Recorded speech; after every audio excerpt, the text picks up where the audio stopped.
Welcome and good morning. The chair will call this meeting to order, and with us today to provide the invocation, my notes actually doesn't have the person's name, so I would love to introduce you. What was it, Reverend? Pastor Todd Court. Thank you for being here, sir. If we would rise. Let's pray together today. Well, Father in heaven, I just thank you so much for today. God, thank you so much for the great city of Wichita that we live in. God, what a joy that it is to just be in our city. God, thanks so much today for our new mayor, Mayor Whipple. God, we just bless you for him and his leadership. We thank you for the rest of our city council, God, and their leadership. God, they carry weight of leadership that we don't even understand. And God, I pray you just give them wisdom, insight, direction, God, as they lead. And God, we just pray for just our meeting. And God, we especially pray today for the people in our city that are going to be laid off soon. And God, we just pray that you just would give them peace. God, you would provide for them. And God, help us to come around them appropriately, God, to be able to help along the way. And so today, God, we just give you this meeting, and we just pray all this in Jesus' name. Amen. Amen. I pledge allegiance to the flag of the United States of America and to the republic for which it stands, one nation, under God, indivisible, with liberty and justice for all.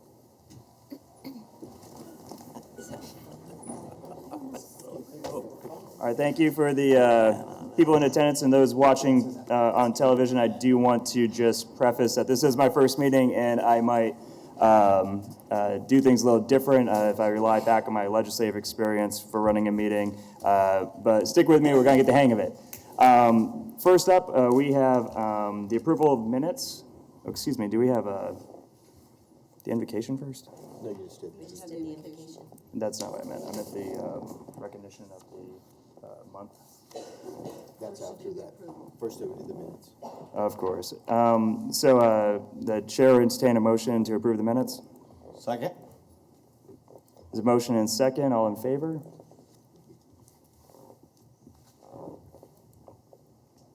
Motion passes unanimously. Mayor, unfortunately, you weren't here last week, so you have to abstain from the minutes. So That's actually true. To change the record, I would ask. change the vote. I would ask that there be no objections to me abstaining and changing my yes vote to an abstain. Second. Seeing no objections, the motion stands. Moving into the proclamation for Human Trafficking Awareness Month.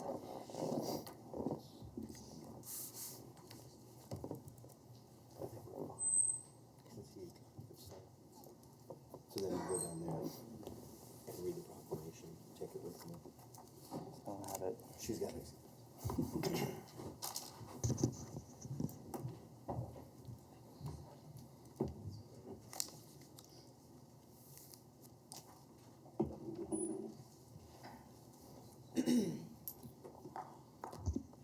If you are one of the members who are being recognized for Human Trafficking Awareness Month, please come to the podium at this time.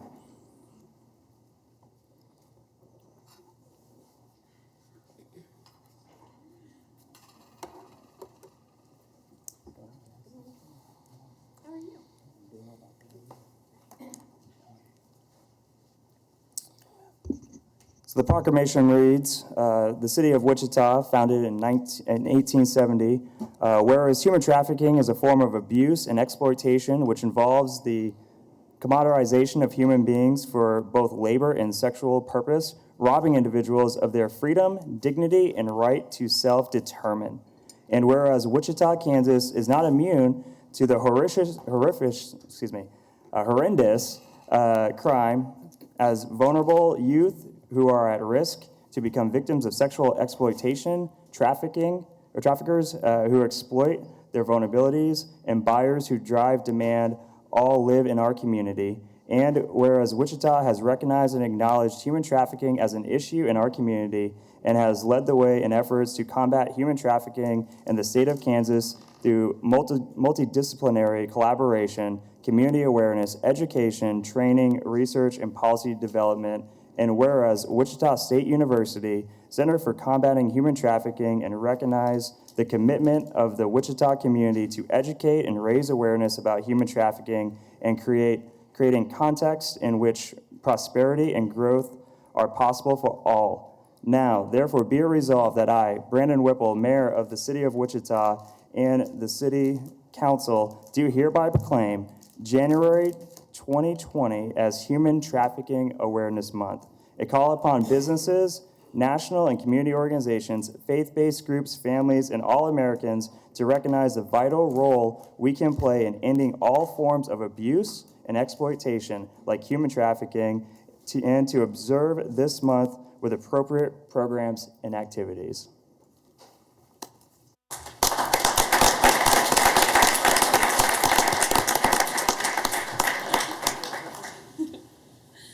I'll say a few words. Of course. The reality is that though January is technically National Human Trafficking Awareness Month, every day, every month is Human Trafficking Awareness Month for myself and our wonderful team at the Center for Combating Human Trafficking. Just to let you all know, we trained over 21,000 multidisciplinary professionals this year. We have provided prevention education programming at no cost in our city of Wichita to over 3,000 young people in elementary, middle, and high school. And we also have 39 survivors of sex and labor trafficking in our program at Wichita State University Center for Combating Human Trafficking. And many of these survivors were doing so much more than just giving them a hand out, but truly giving them a hand up, helping them become self-sustainably reliant as we pay for their education and connect them to mentors and things that, again, will help them become self-reliant long-term. So we ask you to join us this month specifically. This year, our conference is on the final Friday of the month, January 31st. And our conversation will be about creating context that really break down the mechanisms of silence. And even you, Mayor Whipple, can be a bombshell and combat contexts that silence people, individuals that are facing all forms of abuse and exploitation. So please join us on the 31st. And here's your phone.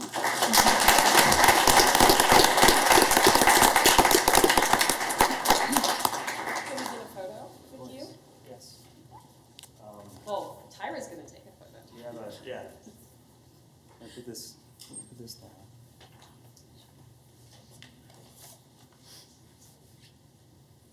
Where do you want?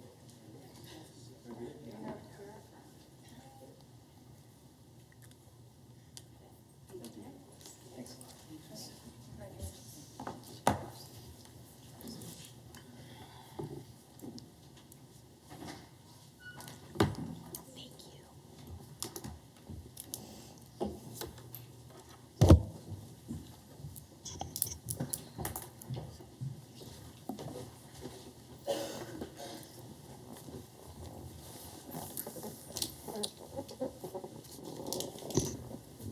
Next item, public agenda. Andrew Crane, Transportation.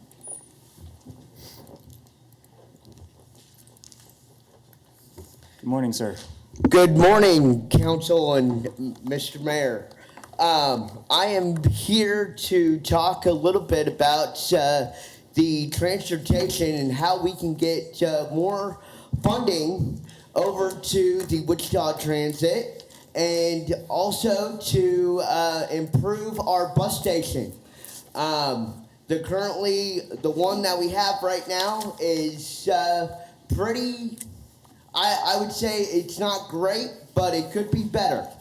And I am here today to talk to you guys about seeing how we can improve getting more funding to the Wichita transit system and stop all of the other stuff that you guys are doing and make it a priority to get the Wichita Transit back up on track. We need a bus system here in town, and this is a big priority and one on my agenda that I'm going to see through. So, thank you. Thank you, Mr. Crane.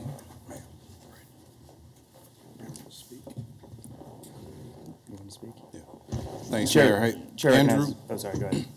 Hey, I just wanted to just highlight, we did receive about $14 million for a new multimodal facility that will be constructed pretty soon. That'll help with the current transit system, and we are working with our transit director on a plan that can help improve transit over the years. It's not moving as fast as we all might like, but it is in the works right now, and I appreciate you coming up here today. Thanks, Mayor. Of course. Other comments from the bench? See none, Madam Clerk. Sir Robert M. Martinez, bronze Hattie McDaniel statue, and the LPGA golf tournament.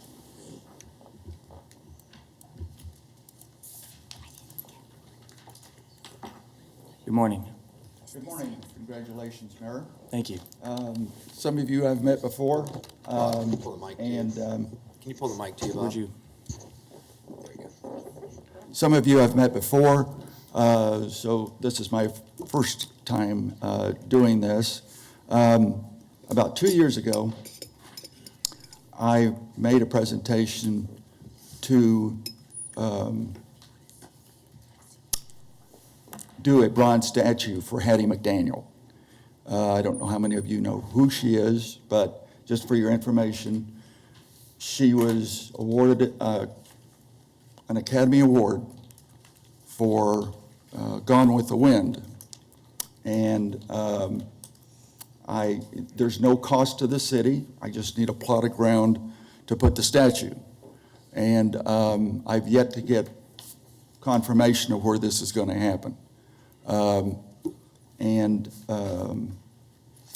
It's the only Academy Award that the state has. And I know that probably this current generation doesn't know who Hattie is. There's a lot of people, even in my age group, that don't know who she is, but she is a very vital part of the state of Kansas. This isn't a Wichita thing, it's a Kansas thing. So I would like to make this move further or faster so that we can get the statue built and put it on a plot of land that all of us can agree on, okay? So I'm not looking for money, I'm looking for someplace that's visible.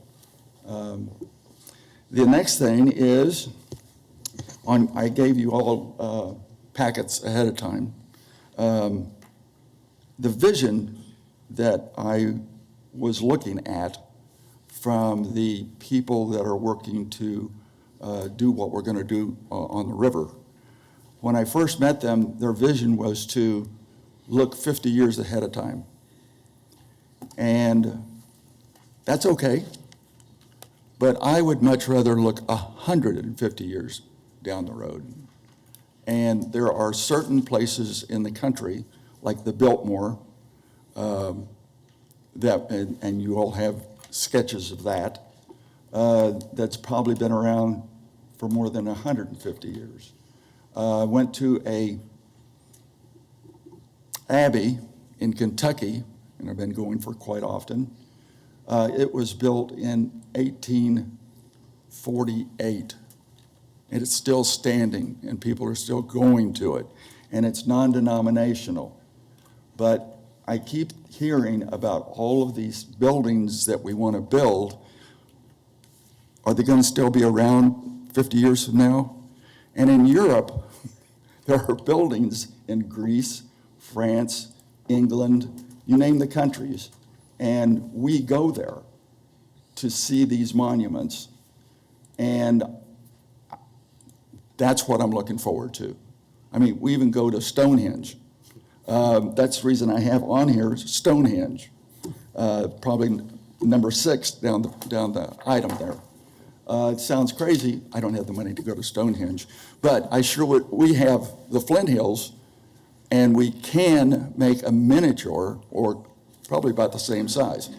We don't need to have 95 stones, but we can make a replication of stones that would work. And the yellow brick road, obviously, because of the ruby red slippers. No matter where you go no matter where you are in the world, if you say ruby red slippers, people say Kansas. And at one time, I was thinking about building a 7-story high ruby red slippers. That has been done more of an electronic idea now because it can be done a lot cheaper, okay? I wanted to do an eternal flame. I don't know why, but if it can be done in other places, it's relatively inexpensive. Are these things going to bring money to our city? It could. I'm looking at revenue. What's going to bring people here? We're pretty much spread out as far as some of our parks and things are concerned.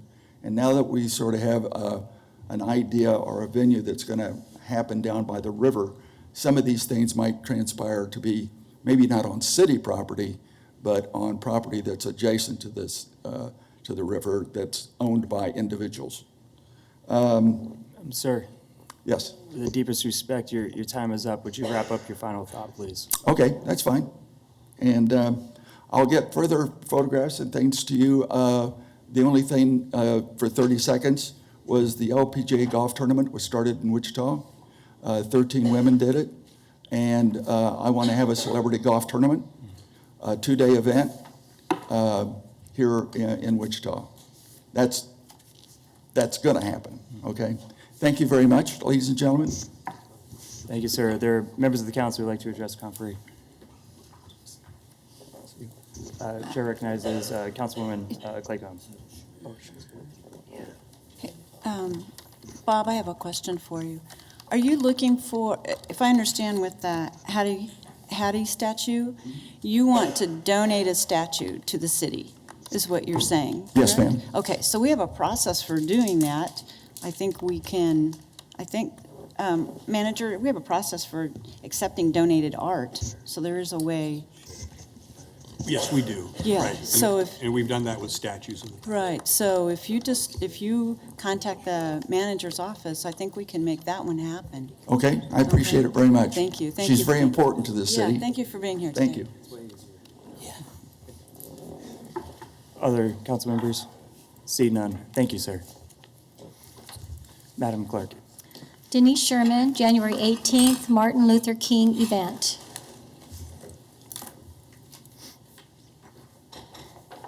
Welcome, Ms. Sherman. Good morning. Morning. My name is Denise Sherman. I'm with the Kansas African American Museum, and I am the executive director there. And good morning, Mayor Whipple, City Council members, and staff.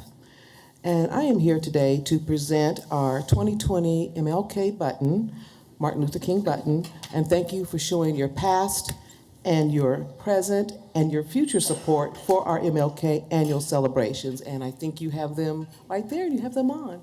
Fabulous. Again, thank you for allowing me to share information about our event, which will be this Saturday. And the celebration will be at Chapel Hill United Methodist Church, and it will be from 6 to 8. And our theme this year is Our Heritage, Our Hope. And this is a wonderful opportunity to not only celebrate the legacy of Dr. King, but also our own heritage right here in Wichita and our vision for the future. And so we are excited that Mayor Whipple will be joining us that evening to share remarks, and we look forward to all of you joining us as well. Our keynote speaker is General Secretary Junius Dotson, General Secretary of Discipleship for the United Methodist Church, Reverend Junius Dotson from Nashville, Tennessee, and he is one of our own. He was here in our community for many years and served us well. And we're also showcasing local musical talent. And so again, we look forward to this opportunity again to celebrate our heritage and our hope. And not only that, tomorrow at the Kansas African American Museum, we also have our Senior Wednesday program, and we will have a speaker from 1:30 to 2:30, which will be Dr. Dawn Plez from Southwestern College. And she's going to give her thoughts on Dr. Martin Luther King and Nina Simone.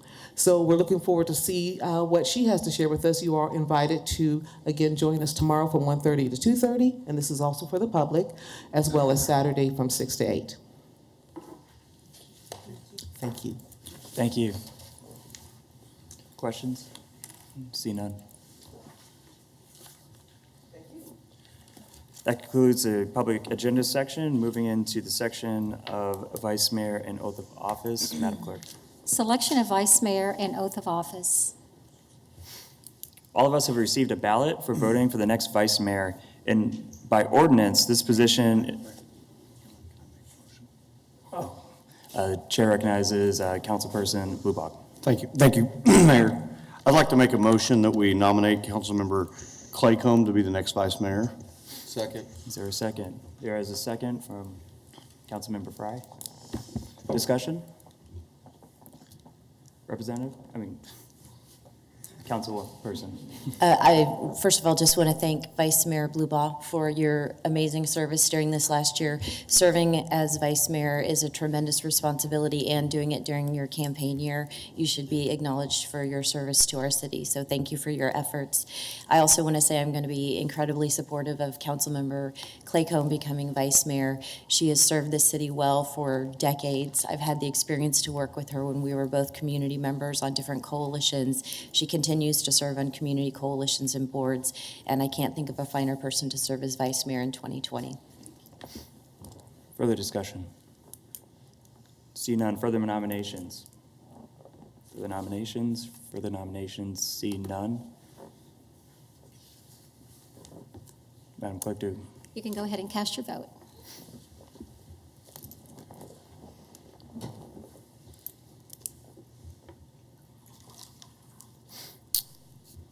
Votes are in, and it appears the motion has passed. Congratulations.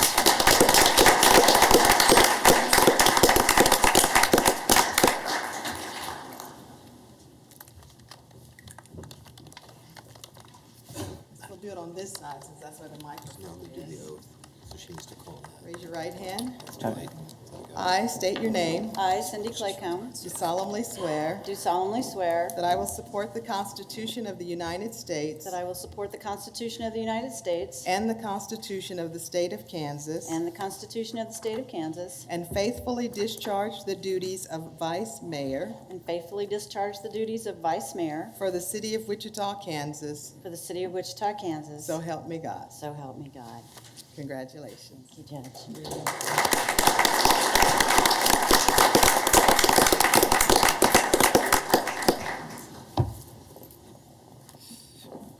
Congratulations. Madam Clerk. Consent agenda items 1 through 8. Is there any discussion on the items? See none. Is there a motion to approve? I make the motion. Is there a second? Second. Second. There's been a motion and a second to approve the agenda items 1 through 8. Members may cast your vote.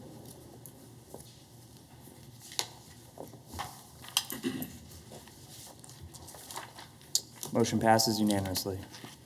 Madam Clerk. Petition to renovate building facade at 1700 East Douglas.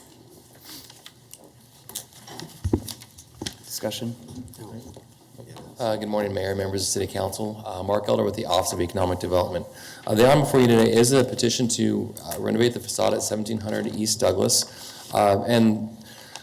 With that, a little bit of history on the program. It was established in 2001 to provide low-interest loans and grants to enhance aesthetics in downtown as well as essential corridors.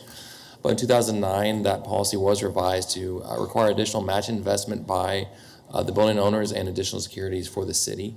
Includes a grant portion of 25% of the project, of the facade project, but that's up to $10,000 on a mid-block and a maximum of $30,000 on the corner building. The balance in that grant funding right now is $121,000 is what's remaining in that. And with that, this program has two steps. So the first step would be today is accepting the petition and adopting the resolution that sets a public hearing for February 4th. So that's when we would be recommending the hearing to actually do the discussion of this project. It does include the rehabilitation of 1700 East Douglas. It's the home of M&M Insurance.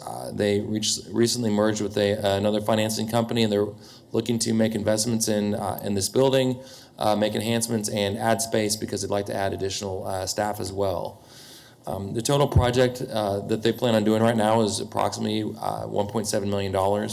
And with the facade improvements, it's majority of the brick masonry, repair, tuck pointing, new windows and doors with the building.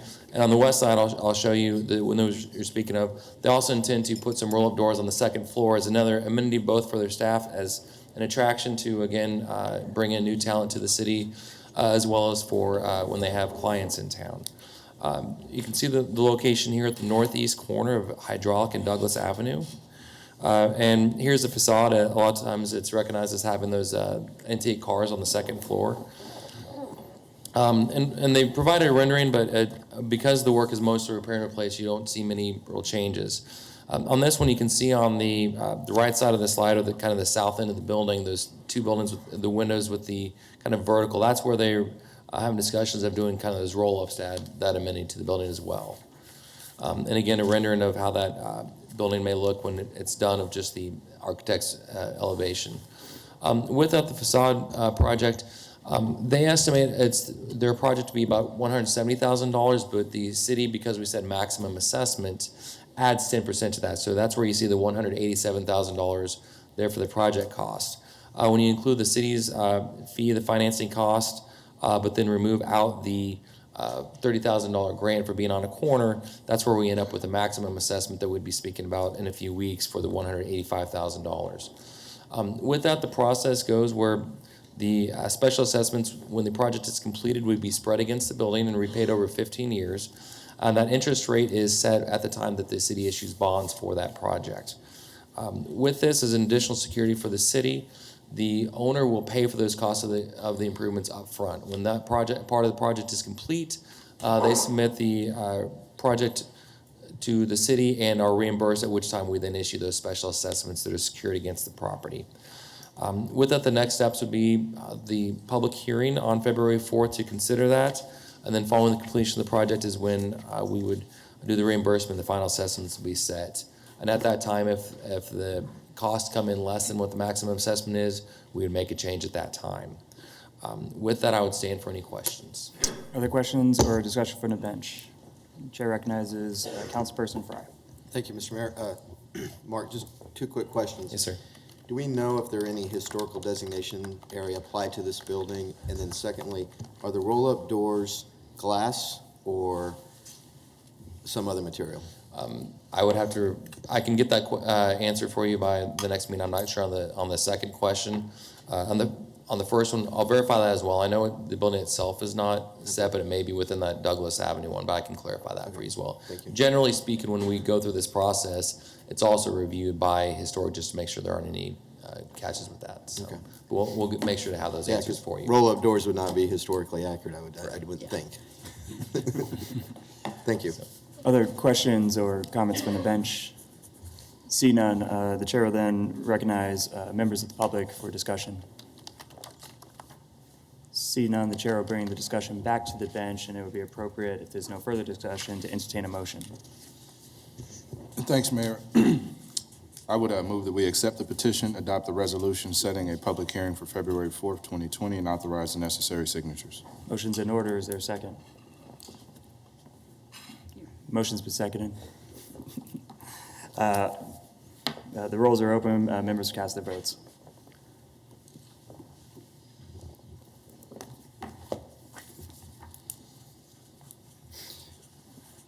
Unanimously, the motion passes. Thank you. Madam Clerk. 2020 CIP Playground Rehabilitation and Development, Friendship Park and Sherwood Glen Park.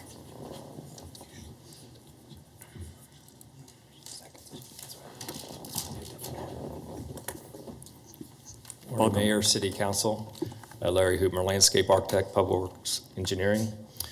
Today before you is an item for 2020 Playgrounds, Rehabilitation and Development, Friendship Park and Sherwood Glen Park. Funding is available to develop and rehabilitate playgrounds within the city's park system. The rehab project will provide for playground improvements throughout the city. This map here indicates projects that we have in the city currently going. Red Bed Park and Possum Park are currently underway. These projects will receive poured-in-place surfacing with the 2020 funds. Sherwood Glen Park and Friendship Park are new playgrounds that will be developed this year. The adopted 2018-27 CIP includes $400,000 in 2020 for playground rehab and development, $187,500 for Friendship Park, $150,000 for Sherwood Glen Park. Staff recommends initiating a total budget of $737,500 at this time. With that, staff also requests that City Council approve the budget, adopt the resolutions, and authorize the necessary signatures. Questions or I'll stand for any discussion from the bench?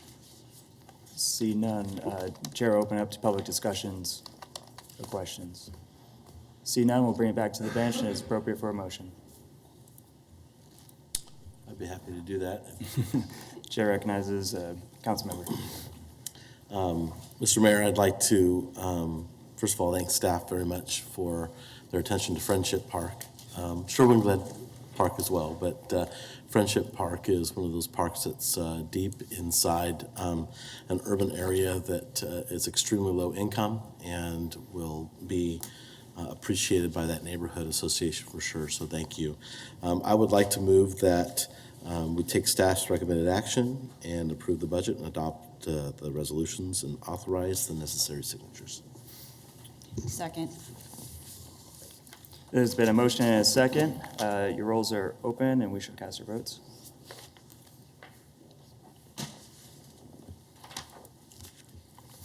Motion passes unanimously. Thank you.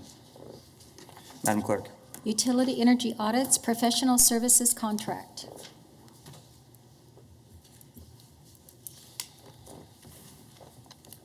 Welcome. Good morning. I'm Laura Quick with the Public Works and Utilities Department Utilities Optimization Program. I'd like to start today with a brief update on the Utilities Optimization Program. Our mission is to reduce cost and risk within the water and wastewater utilities, basically to find efficiencies. The program started out with a consultant study that gave us ideas about where we could be more efficient and an estimate of how much savings we could expect. Then about 2 years ago, Council provided direction that the implementation phase that we call Phase 2 should proceed as a staff-led effort supported by contract services for subject matter expertise. So city staff making up the Utilities Optimization Program came together in late 2018. Utilities Optimization was set up to be a 5-year program running through 2023. And during those 5 years, we are identifying and implementing projects that will save the utilities $6.5 million per year. And those savings are already programmed into our rate projections. Of that $6.5 million per year, $3 million will be from firm savings from things like reducing chemical and energy costs and making sure that our utility fees match the true cost of service. Then we'll also be able to show modeled savings, which is basically reducing our life cycle costs, taking better care of our assets to make sure they last longer and require fewer emergency repairs. In the Utilities Optimization Program, so far we've completed a number of firm savings projects which have had a positive impact to our utility budgets of $1.77 million per year out of our $3 million goal. The largest chunk of that is a result of fee adjustments that were approved last year, and these included over 100 fees for individual services, such as permits, account origination, and damage repairs. The energy savings that we've achieved so far has included renegotiating a natural gas contract and implementing some small projects, such as lighting upgrades at our wastewater plants. We're also making progress on our modeled savings goals. And again, the idea there is that we save money by making our assets last longer. And we're doing that by implementing an electronic work order system, developing preventive maintenance schedules, and providing staff with tablets so that they can use that system in the field. We currently have 2 employees working full-time on implementing the computerized maintenance management system across all of our utility divisions. And we have deployed 114 tablets with more to come to field staff to give them access to work orders and maintenance records in the field. Along with those efforts, we have been improving our asset management capabilities by filling a couple of utilities optimization positions that had been vacant. We've hired a maintenance planner to help with increasing staff wrench time, and we've added a capital project manager who will work with our asset manager to ensure we're selecting the right projects at the right time and prioritizing repairs according to criticality and risk. So now back to the project we're bringing to you today and how this fits in. Out of our goal of achieving $3 million per year for firm savings, we're looking for $750,000 per year of savings to come from energy efficiency projects. As I mentioned, we've already taken the first steps towards that, and we're about 10% of the way there. We have $95,000 in savings per year that we've already achieved. The next step is to bring in the subject matter experts to help us identify more opportunities to save on energy expenditures. We put out an RFP for contract services to conduct energy audits on 14 of our utility facilities, and I'll cover those on the next slide. What we want out of these audits is a list of projects ranging from no cost to low cost to larger capital improvement projects to improve energy efficiency and reduce costs. For the recommended capital projects coming out of these audits, we want information about the expected implementation and life cycle cost, the payback period, and then we also want assistance with developing the performance specifications that we would need to put those projects out for bid. Any capital project coming out of this effort will follow the normal approval and procurement processes depending on the implementation cost. Generally speaking, we expect to achieve the full savings goal by the end of 2023. We are already saving $95,000 per year, and some of these projects that come out of this would be able to be implemented immediately, so we might see that savings in 2021 and 22. Other projects would take the full 3 years to plan and implement.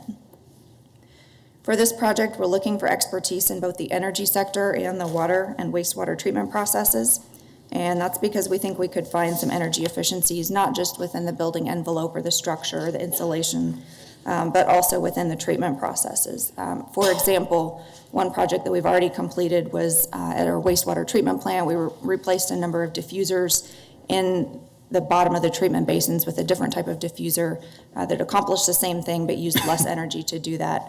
And that would be an example of something that your typical energy auditor wouldn't be able to see, wouldn't know about unless they understood the treatment process. And then it's important that any changes that we do make don't adversely affect our water quality for the water or the wastewater side. So with these energy audits, we'll be looking at 14 different sites. We expect our largest savings for the energy side to be at the Hess Pump Station, the Cheney Pump Station, and the wastewater plant 2. So those facilities will receive what we call an ASHRAE Level 3 or investment grade audit. And that'll give us detailed recommendations and business case evaluation showing those cost comparisons, payback period, and equipment specifications. Then 11 other sites we'll be looking at more of a basic level 1 audit level, and that'll give us recommendations for short-term, no-cost or low-cost improvements, and then a general outlook of the future energy savings potential so that we can determine if we need to put any more resources towards a more detailed audit. The current water treatment plant is included only in this basic level of effort and only to the extent that we could identify small projects or changes that would provide an immediate payback, since we don't expect to be there much longer.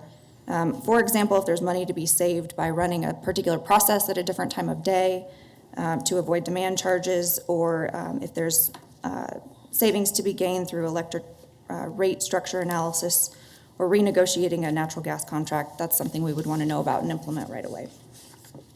The new water treatment plant is not included in this effort. As far as the selection process, this contract before you has been through our Class A procurement process. We received 3 proposals. All 3 teams were interviewed by a staff screening and selection committee with representation from Public Works, Finance, and Law. The selection committee recommended proceeding with the proposal submitted by Burns McDonnell with subconsultants Integrity. That is a firm out of Lenexa that specializes in energy efficiency, and PEC.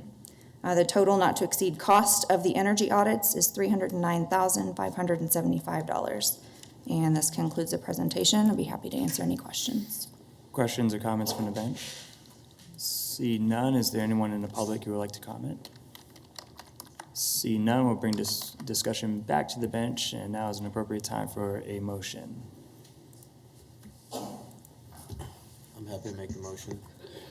So I move that we, City Council approve the contract with Burns & McDonnell and authorize the necessary signatures. Second. It's been a motion and a second.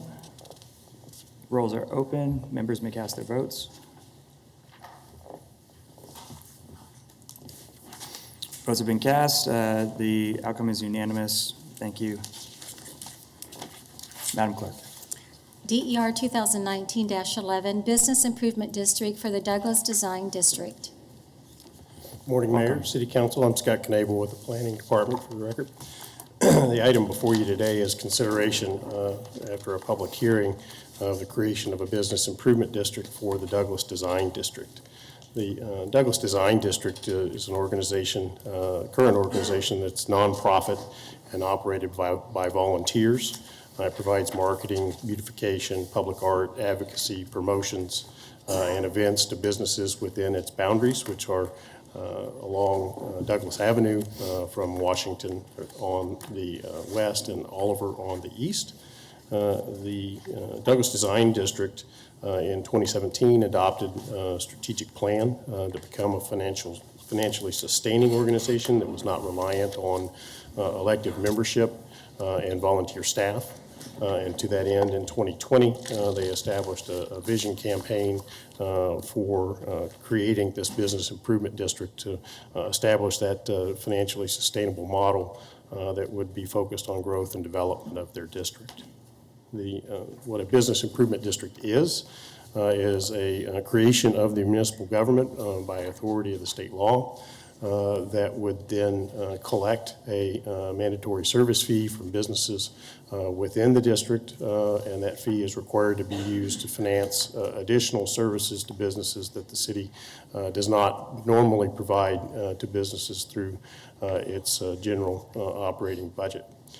Typically, a business improvement district is operated by contract rather than directly by the city. It's operated by a third-party organization, and that's the proposal that is before you today as well, that the Douglas Design District organization would be that third-party operator. This is a similar approach that the city uses with the Downtown Development Corporation, which operates under its operating name, Downtown Wichita, and provides additional services in the downtown area. So this process actually started back in 2018 when the City Council appointed a planning committee, which council members Johnson and Claycomb were on to explore whether or not a business improvement district should be created. And that committee met numerous times and did extensive research and recommended to the City Council on December 10th a proposal for the creation of this business improvement district in the Douglas Design District. The City Council accepted that proposal and issued a resolution of intent to consider the creation of the business improvement district at a public hearing and set that public hearing date for today. The notice of that public hearing was mailed to all the businesses within the boundaries of that district and as was also published in the Wichita Eagle.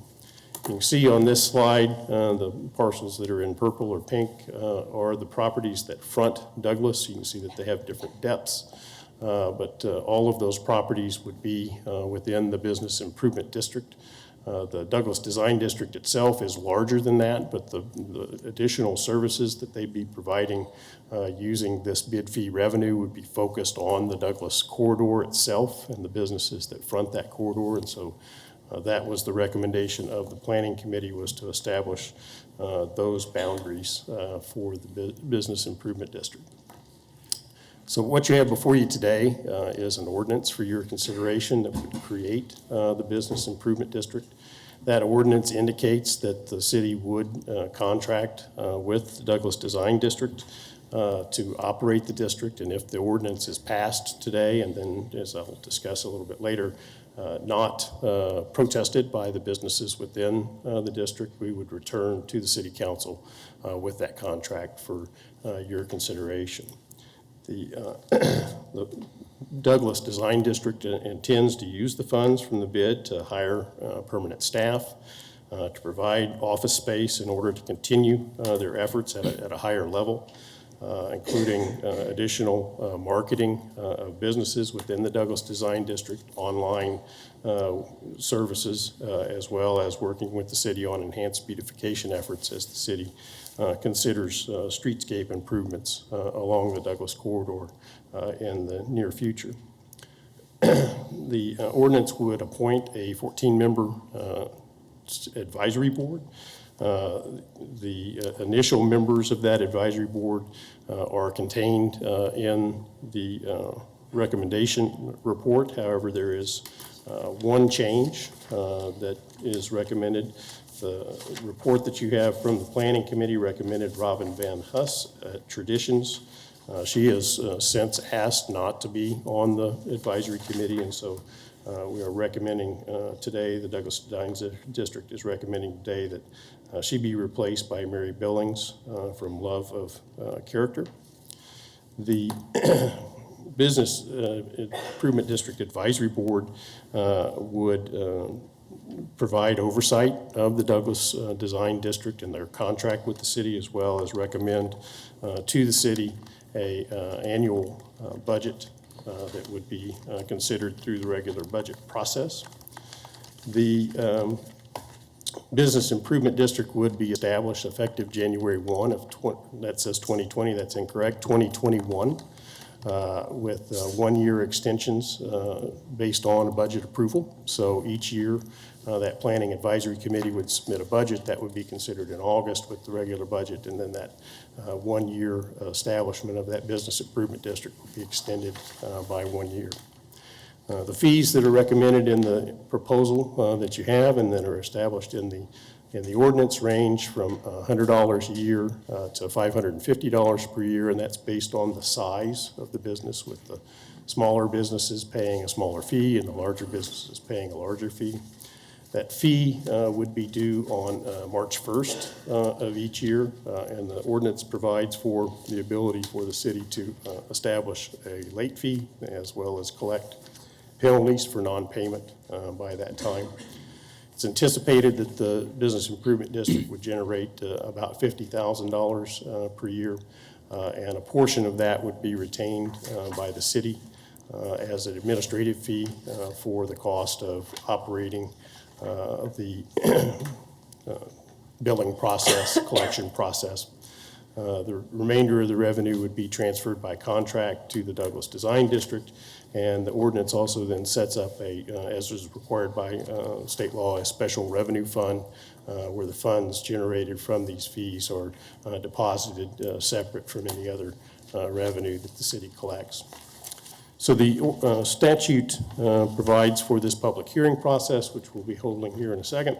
It also then establishes that if the City Council approves the establishment of the Business Improvement District and adopts the ordinance, that within 45 days after the publication of that ordinance, a majority of the business owners within that district can submit a petition to the city asking that the ordinance be rescinded and that the Business Improvement District be dissolved.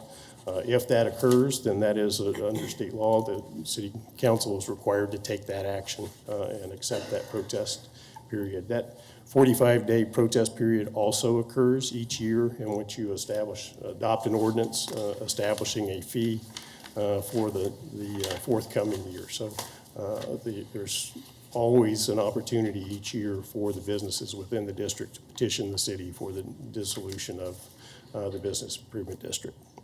So the recommendation today is to close the public hearing, or have the public hearing, obviously, and close the public hearing after you've heard all of the comments from anybody who is interested in discussing this, that you appoint the advisory committees with the one change that I noted, and that you place the ordinance establishing the Business Improvement District on first reading. That I'll stand for questions. Councilmember Johnson. Thank you, Mayor. Scott, just one technical question. Section 11 on here says the district shall commence January 1st, 2021. So if we vote on that today and approve it, this wouldn't start until 2021? That's correct. And then there would actually be a separate action, several separate actions between now and then. One would be the contract with the Douglas Design District. And the second would then be the actual approval by ordinance of levying the fees, and that would be done in August as part of the budget. Okay, and then the a follow-up, I guess. So the 45-day window to protest it would be from today or in August? There actually would be two windows. They actually could do it. It actually would be 45 days after publication of the ordinance, which would be a week from Friday. And then there would be the same 45 days after publication of the ordinance, after adoption of the ordinance for the budget. Thank you. Vice Mayor Claycomb. Yeah, Scott, I have just a couple of questions. Can you repeat for me who the replacement person is on the advisory board, please? The replacement on the advisory board was Mary Billings from Love of Character. Oh, okay. And can you explain to us how the appointees to the advisory board were selected? Well, good point, and one thing I failed to mention, the ordinance does provide that the advisory board would be representatives of the businesses that pay the annual bid fee.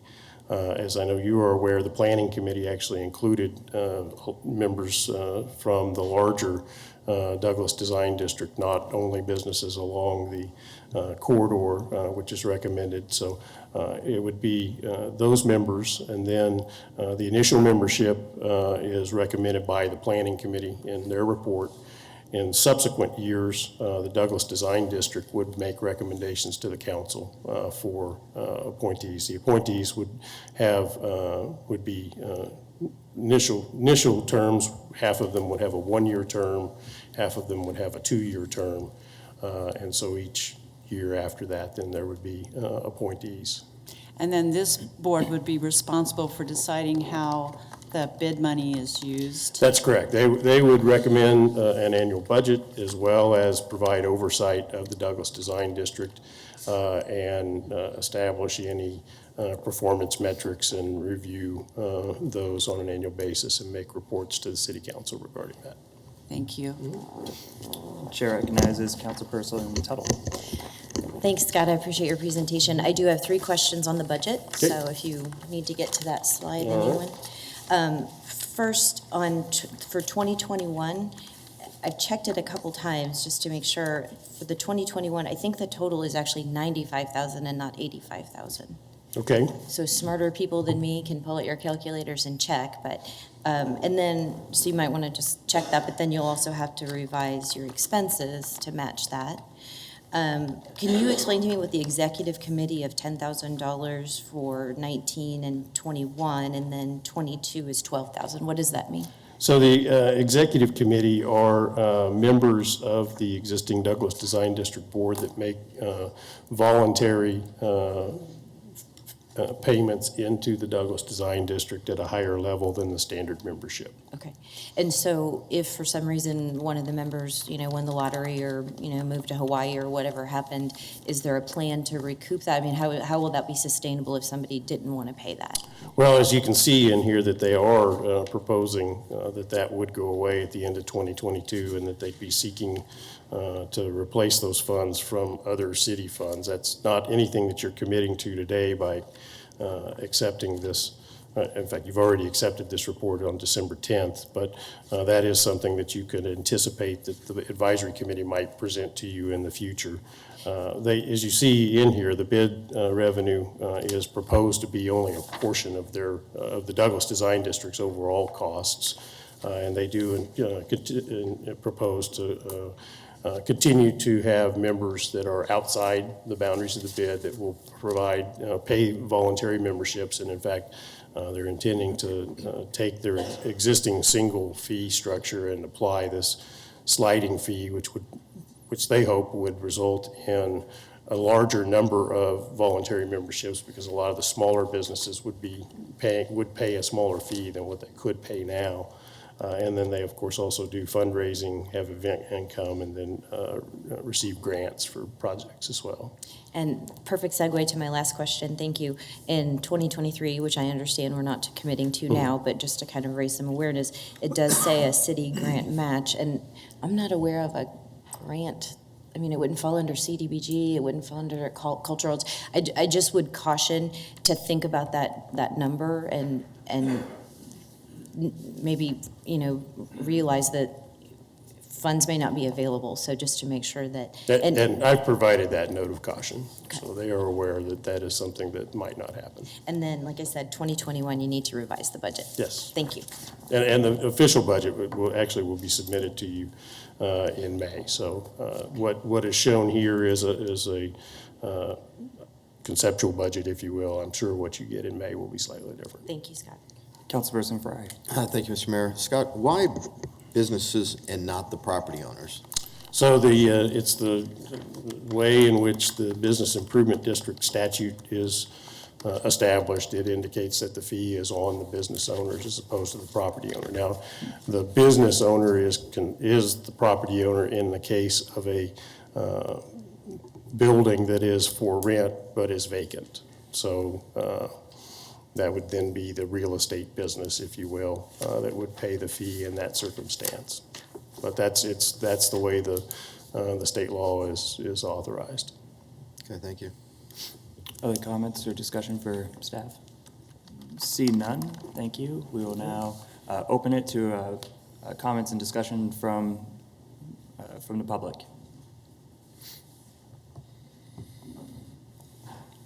Come on up. They need to state their name and address for the record. Welcome. If you could state your name and address for the record, please. Sure. Good morning. Melissa Sorensen with Legacy Bank here in Wichita, Kansas, 1100 East Douglas. We established or decided to open our branch on Douglas back in July of 2017, and I just wanted to make a couple comments. As being a business owner and not the property owner, we did make a conscious decision to become a part of the Douglas Design District so that we could understand what their initiatives were and what it was that their ideals were, so that we could be sure that we wanted to be a part of that in that area. And I was appointed to the committee that met for over 8 months to, bring this proposal to you folks. And just want to let the council members know that anytime there's change, there's always good and bad. And I think this common group of folks that have gotten together have done a fine job at debating the good and the bad. They took the time to talk to different areas that did have bid projects in their area, Kansas City and some other areas. And so they're still in an exploratory stage, but I think the idea is to allow the business owners to come together to try and improve the district. And there's many that are already doing it voluntarily, but I think the way that it's going to be successful and that we continue to grow that area is to get the business owners involved. So even though Legacy Bank as an organization is always very neutral and careful about fees or taxes, we did want to become a part of it to see what was going on and to be educated. And I think that this does have some positive movement for that area, as long as, we have plenty of people that have a voice and can be a part of it. So thank you for your time. Thank you. Other individuals from?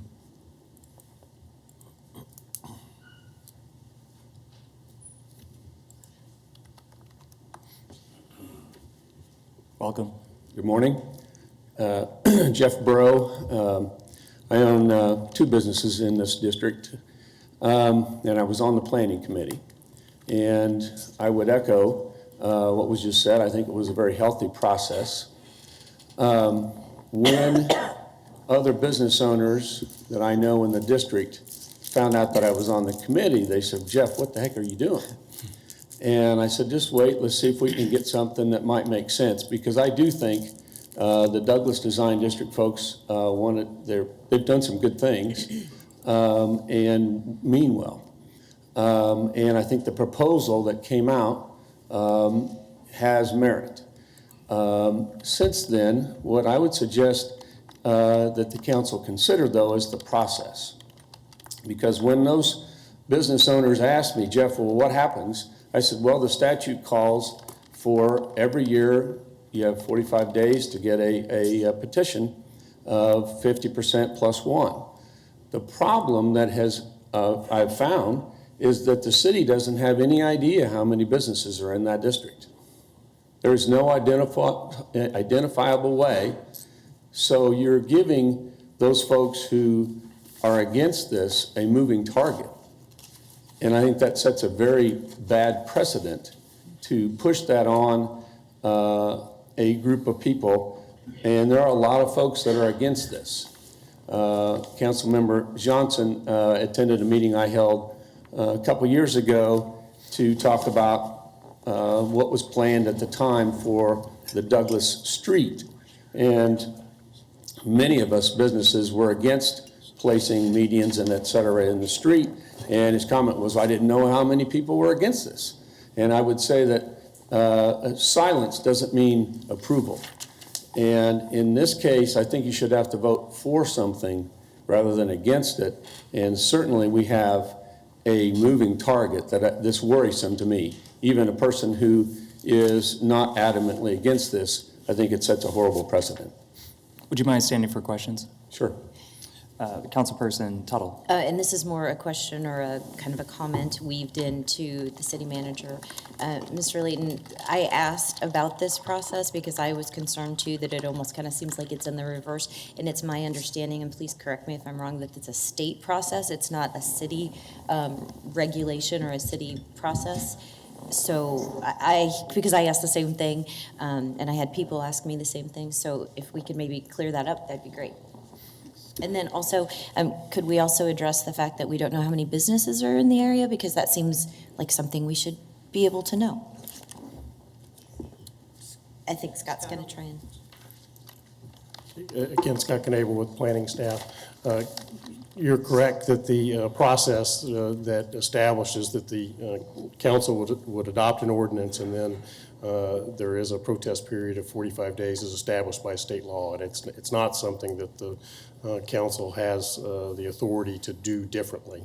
And I happen to agree, and I think most people agree that the state probably should have set this up as a petition process where the people who wanted it submitted a majority petition. That's the way most things happen, but this one is certainly different. In terms of the businesses, there is not anything that is kept in official city records about all of the businesses because the city of Wichita does not have a comprehensive business licensing program like many businesses do, or many cities do. There are services that can be employed that will pull a point-in-time count of the businesses, and that's what was done. The Douglas Design District hired one of those services to pull that, and then they actually did on-the-ground reconnaissance, if you will, went and walked the entire district to make sure that list of businesses was entirely accurate. I can say we did get a stack of returns from our mailing to people that list and that process of reconnaissance did not identify the business in that location or at that address appropriately. So that is something that is going to, on an annual basis, and one of the things that would be in the contract with the Douglas Design District, that they'd have to continue to provide that service. And it would be a point in time that each of those businesses would receive that notice. That is one of the things that is complicating about as Councilman Fry asked, about the state statute requiring that the fee be levied on the business owner as opposed to the property owner, because property records obviously are much more accurate. Thank you, Scott. Councilperson Clendenin. Scott, I have another question for you. Sorry about That's that. right. You're getting your exercise today. Yep. So one comment made that I think there might be a little bit of a mix-up, or maybe even with me. This Douglas Design District has nothing to do with any of the city improvements that we have been discussing, correct? This is In terms of the plan that was done by the city in concert with the Douglas Design District, I wouldn't say they don't have anything to do with it, because they worked with the city and helped, as stakeholders establish what some of those priorities might be. But the bid. But the Business Improvement District itself and the improvements that the city would make in its capital improvement program, those are mutually exclusive, with the exception that potentially some of the bid revenue could be used to maintain some of the higher level amenities that might be put in place as part of that streetscape project. That's one of the things that the downtown Wichita is doing, for example, with the Douglas project that was done in downtown. But the bid is not being directly used to make those That's correct. large Yeah, scale there will be, improvements that there we're will be talking a separate process and decision-making Right, process okay. regarding the street improvements on Douglas that will be separate and apart from the business improvement district entirely. Perfect. Thank you. Vice Mayor Claycomb. Yes, Scott, I have another question.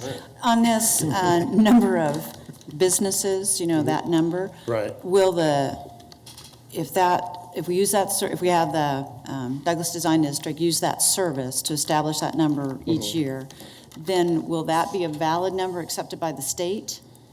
Well, the state really doesn't provide oversight of the process. It just Okay. establishes the authority of the city to do it and sets out what you can do and what you can't do. So there is not a reporting requirement or any sort of oversight by the state of business improvement districts. So that'll just be our process. That- Here's it- the number it will be- established. It'll be the 20 times. responsibility of the advisory board that you appoint to make sure that that process is fair and consistent. Okay. Thank you. Other questions of staff or the conferee? See none. Thank you both. Open the floor up again to the public for discussion.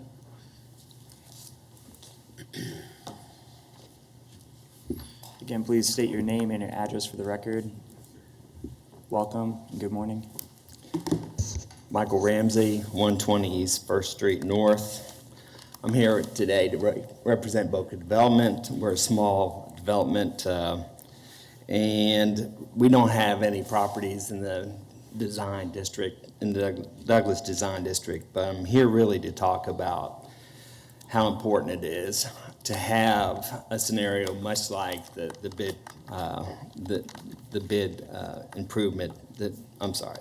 business improvement district in that area. When we first started investing in Wichita, we invested in downtown. But for the SMID district supporting downtown development, we would not have had the ability to have that research that was so important for us. And a major part of the business improvement district that we would see as an important part would have that third-party research that would be so important for us as an investor to come into the Douglas Design District to be able to invest in that area. Not only for the ability for us to take that to the bank, but the ability for them to do research, to do a master plan, and actually to be an advocate. One of the things that downtown development did for us in really reaching out with us to banks and to make relationships with other businesses in the downtown area was to network with us. We are a small company, and they really provided us with the research that we needed. We're kind of numbers geeks. We're driven by those numbers. And we needed the type of third-party research that we weren't able to do on our own, and the type of third-party research that banks really wouldn't have accepted if we did it ourselves. And I think it's important that that doesn't go unnoticed today. So I'm here in support of that. So, Questions of not the very speaker? eloquently, but- Thanks, Mike. See none. Thank you. Further discussion from the gallery? Welcome. Thank you. Congratulations, Mayor Whipple, and congratulations, Vice Mayor Claycomb. I'm excited to be here this morning. Before you get started, would you be so kind to say your name and address, please? I'm Bree Cox, 3814 East English, College Hill, Wichita. So I'm from Manhattan, Kansas, and our downtown was completely empty and full of blight. And they put a business improvement district in place that they have ratified for more than 10 years. Renee knows the exact number, but so it has helped fill in that downtown and make it vital again after it was completely destitute. And so their businesses have chosen to keep implementing that business improvement district in Manhattan, and it's been to their benefit. And I think we're just at a pivotal moment in our city, and I'm excited for all of the new leadership, and all of these steps are a step forward for us.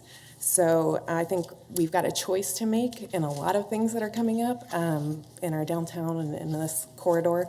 And I think we have to choose to make the heart of our city strong and the core of our city strong. I think we all know from the 90s in downtown Wichita, Kansas, what that looked like.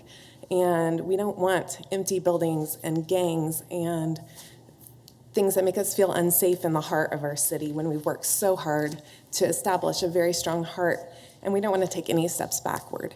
I think this business improvement district, since I live in College Hill, I came there, our family moved in 20 years ago, and I wouldn't walk that strip to downtown because it wasn't safe. And now I feel more comfortable biking and walking in that strip because of the Douglas Design District and them filling in those empty buildings that were attracting activity that it makes families uncomfortable.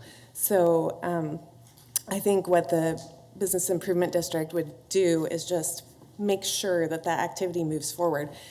Renee's been working for a little bit of nothing and a lot of volunteer work, and people are tired, they're overworked, and we need a little, you get what you pay for, and we need just a little bit of money in place that guarantees that we keep that area going. Otherwise, we're going to start moving backward, and I want to hold on to the energy that we have there and that we've gained, the progress that we've gained. So I ask as a College Hill citizen that you really consider taking this step forward so that we can continue these actions, and I appreciate your time. Of course. Thank you. Further discussion?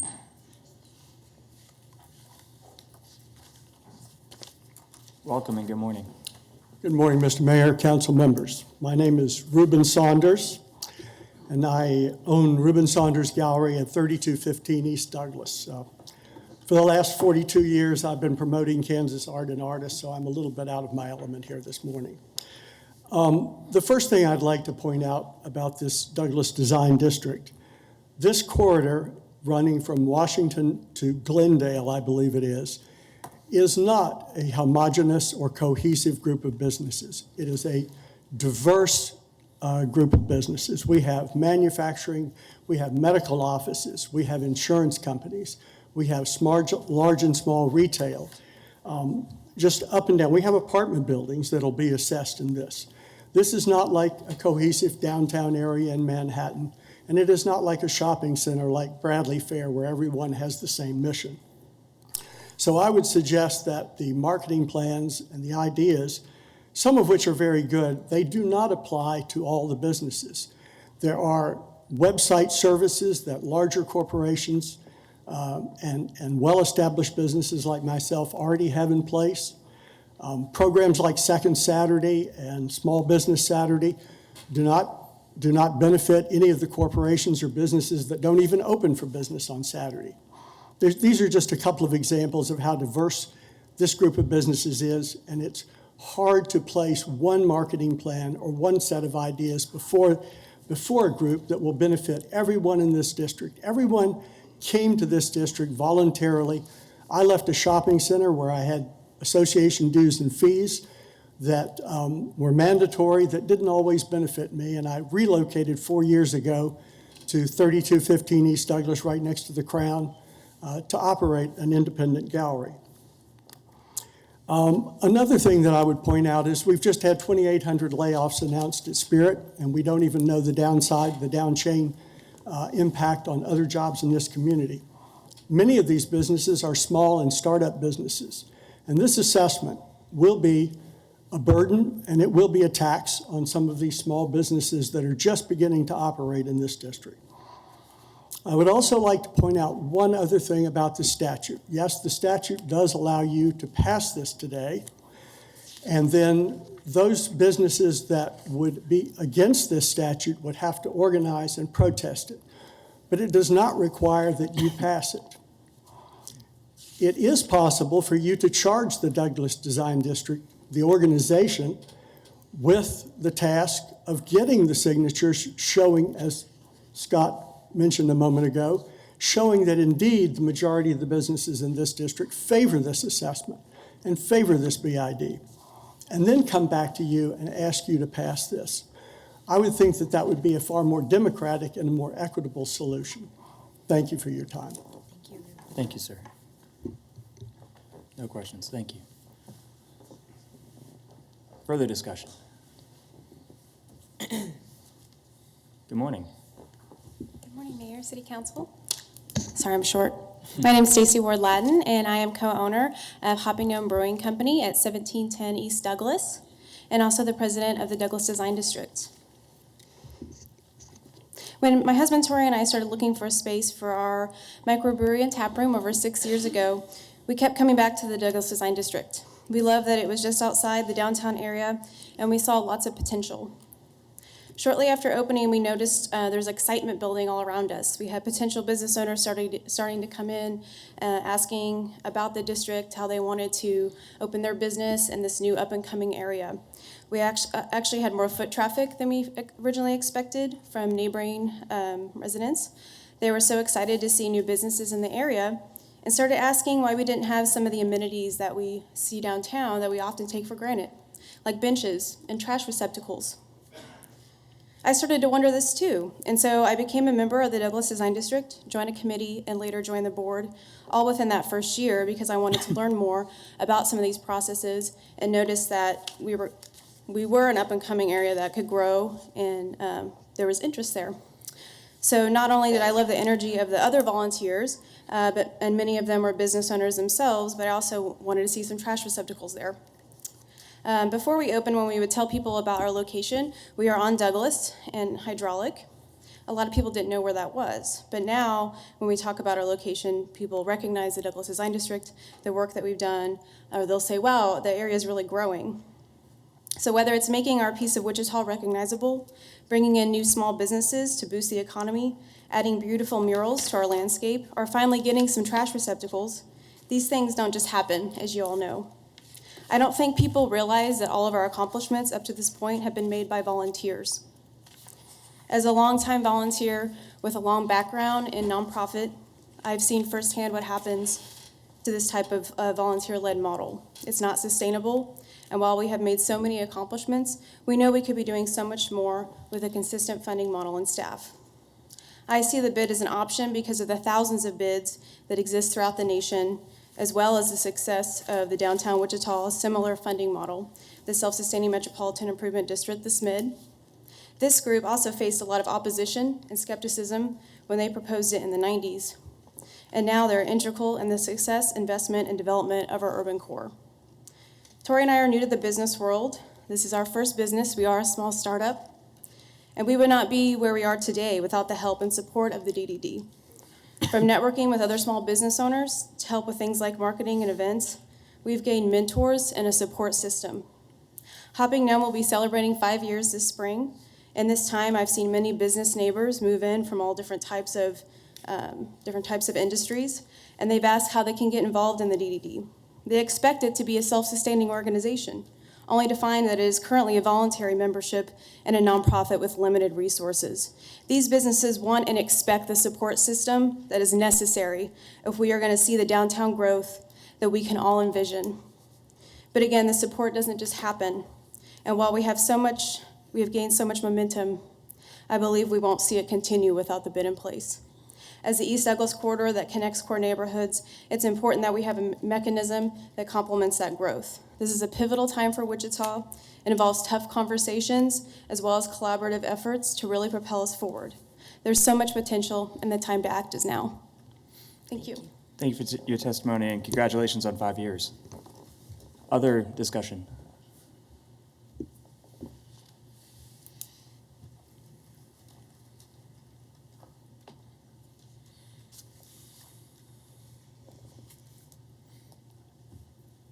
Good morning, sir, and welcome. Ladies and gentlemen, good morning. My name is Bill Jackson. I'm the founder of the Douglas Design District.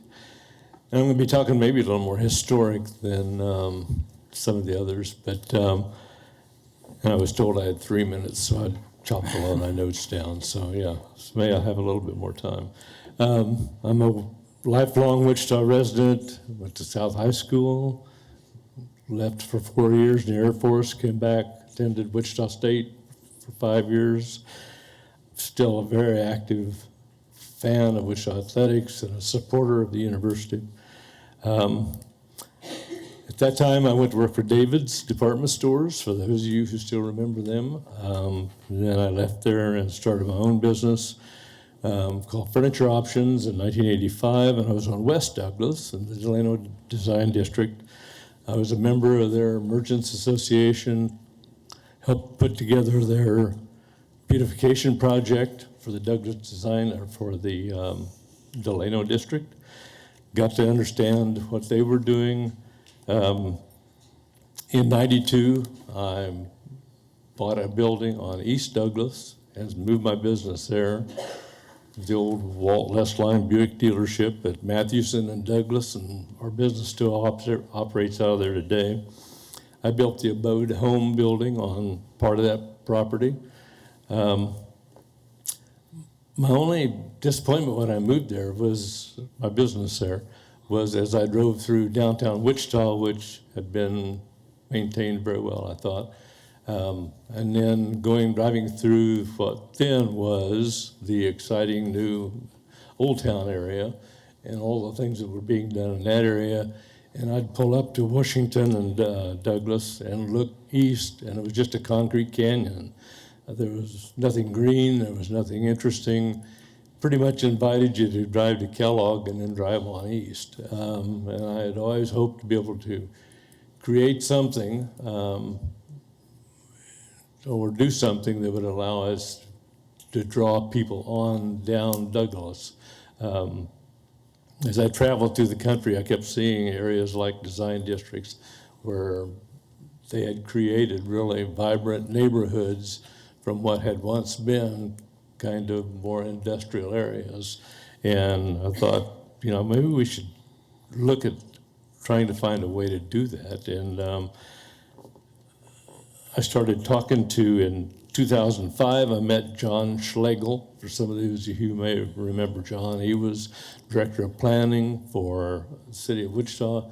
His wife, Monica, leased a building that I owned there on Douglas for Monica's Mud Cake. She ran that for like 8 years, and I'd see John regularly, and I kept telling him my vision and what I wish we could do. And John and I would sit and chat about the weather or whatever, but a lot of times it would get back to the business on East Douglas. And finally, John said, Bill, organize a group of people. Get some of the other merchants, get together and decide kind of what you'd like to do, get a plan, put together a vision, and then come back to the city and tell us what you want to do. He said, we want to hear from the owners down there. We want to do what you want done. He said, we don't want to come to you and say, here's what we're going to do with your area. He said, it shouldn't work that way. You should come tell us what you want. We should try to help you get there. And so that's what we did. We formed in, I think it was 2007, that I brought together about 60 businesses, invited them. 42 of them showed up. At the end of our meeting, they all said, yes, we need to do this. And we formed the Douglas Design District. And over the next couple of years, formed a plan to put together a design district and our vision. We worked with Wilson, Darnell, and Mann, and we worked closely with the city, putting together a plan that we then brought to the city commission back then, and the mayor, and I had meetings with him, and wrote our vision statement and presented it again. The city approved it, and the only problem was they said, we'll work on this as we can, and a lot of things kept popping up, like the corridor between the new arena and Old Town, and then things like the baseball stadium, and there was always something that was the new re-beautification of downtown Wichita, which looks gorgeous. So we were always trying to get there, and we always had the best of intentions, always had a great board of directors, a really dedicated board of directors. Sir, with respect, your 5 minutes is up. If you could finish your final thought. I'm sorry, I'm up? That yes, was my 5? Okay.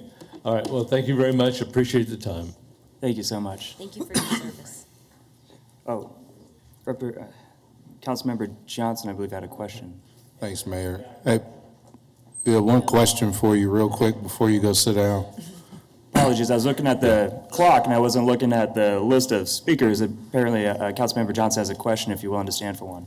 Yeah, I just have one question for you real quick. Okay, yes. So do you feel that this bid would be an evolution of what you started with the Douglas Design District? Do you think this would be beneficial?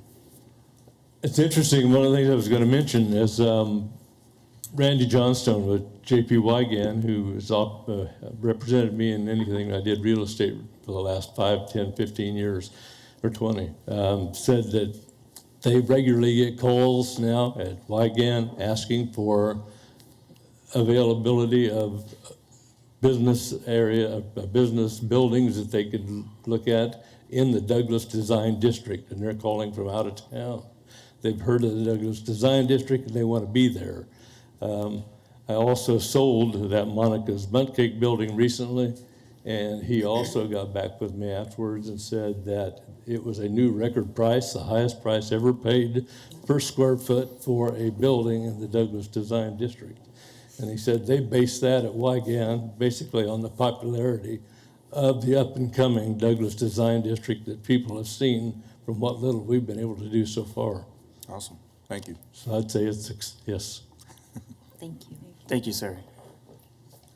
Continuation of discussion. Welcome. Hi, my name's Tim Devlin. I'm the owner of Devlin Rod and Customs at 1611 East Douglas. I stood before this council several years ago, faced against the Douglas Design District and the changes that were going to happen to my intersection. And at that time, it was a situation where our businesses in the Douglas Design District really didn't know what was going to happen with our district. This was a district that was formed by volunteers, but we didn't even have a majority participation in this district. And as you can see today, this is still a hotly contested debate amongst our businesses and our business owners. It sure feels like we're still putting the cart before the horse in this process. I know we've had a commission or planning commission to discuss this, and it's been ongoing, but still today, this has been your most hotly contested debate you've had. I think it seems wise to go back and try and change the process to get this approved. You should hear from a majority of the businesses that want this, not come back and hear a majority of the businesses that don't want this. There are a silent majority out there. There has been great improvements in our district, but it's been driven by the businesses that come. You know, I've been in my business for 15 years. I moved 5 years ago, built a new business on the corner of Douglas and Hydraulic. I didn't stay down there because of the Douglas Design District. That's a nice add-on, but I stayed because I wanted to see our city grow, not because of the Douglas Design District, because of our city. I grew up going downtown. I wanted to be a part of it, and a new business would help that. And that's what we continue to want to do here. So I would just ask you to take a step back and think about the process. Thank you. Thank you.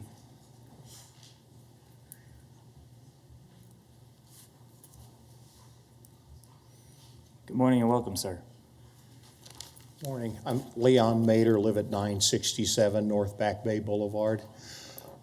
Mayor Whipple, Councilmember Claycomb, my own commissioner, Councilmember Johnson, commissioner for the Douglas Design District, and obviously the balance of the council.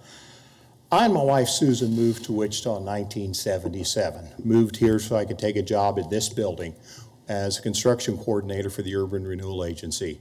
Worked on the renovation of the old City Hall to convert it to the Historic Museum. Other projects we worked on at the time were NASCAR Park, Heritage Square Park, some renovations at Cowtown, improvements to the original Old Town pedestrian area. Also lucky enough to have worked on the Sternberg Mansion, which needs more work now. Personally, placed the time capsule at NASCAR Park, and I'm looking forward to opening it. Afraid I remember a couple of things we slipped in there. We'll have to hopefully slip them back out.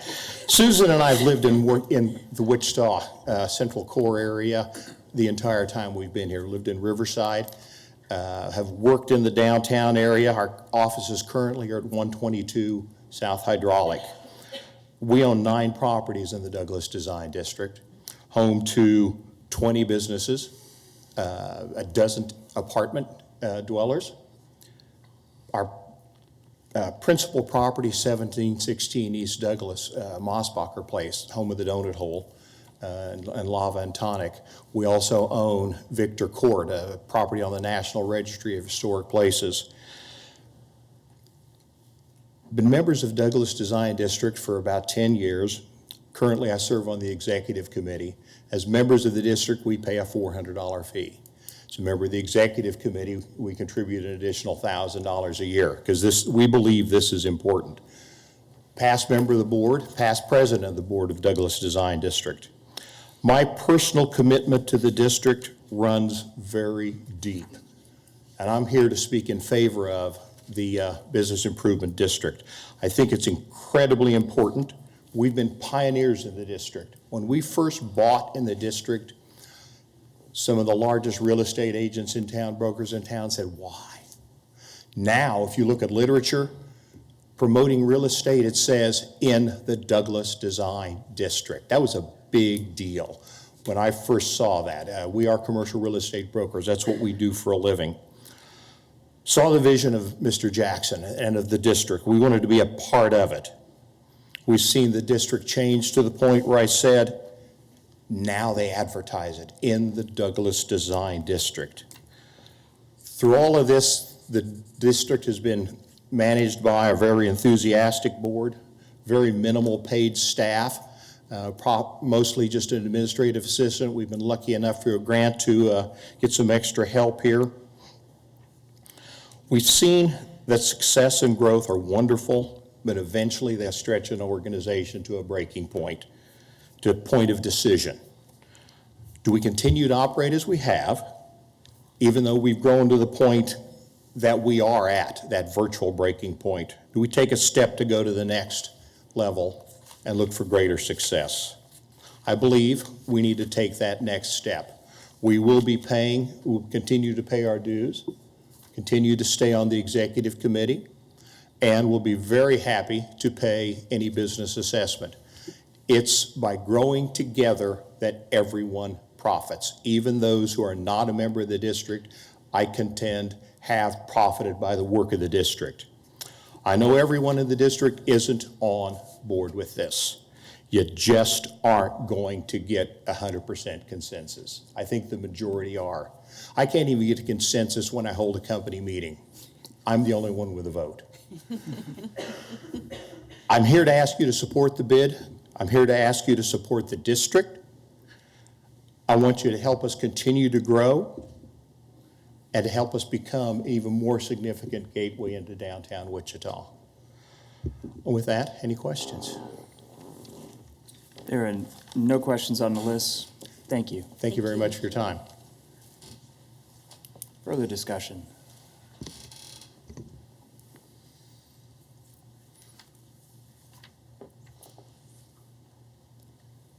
Good morning and welcome. Hi, my name is Michael Cocking. I own College Hill Barber and Beauty at 3111 East Douglas. I'm a little out of my element, so I'm very nervous. I'm used to a little tiny cubicle cutting hair to do all my talking. I've been cutting hair for 23 years. I moved to my location in 2008. I was one of the first businesses to do a big mural on the side of their building. A lot of people recognized it. I've done it all by myself. No one's helped me do anything. No Douglas Design District, no one. Matter of fact, when I first got heard of them and they sent me a letter saying if I wanted to be part of it, I did. But then when I got down to it, I had to pay a fee to become part of the Douglas Design District, which I didn't have the money to do. I'm a small business, barely surviving. I still just do it day to day by myself. And for someone to tell me I have to do it or I'll get penalized, just isn't fair to me. So I just wanted to say my piece and let you know that the small guys can't always afford everything, so that'd be pushing us out. Thank you. Thank you. Further discussion?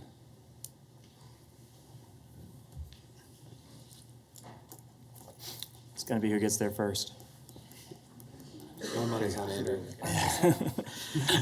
morning, Council, and Mayor Whipple, welcome. Thank We're you. excited you're here. My name is Andrew Goff. I own Reverie Coffee Roasters and Founders Bakery at 2202 East Douglas. I also am a resident in College Hill in District 1, Raymond.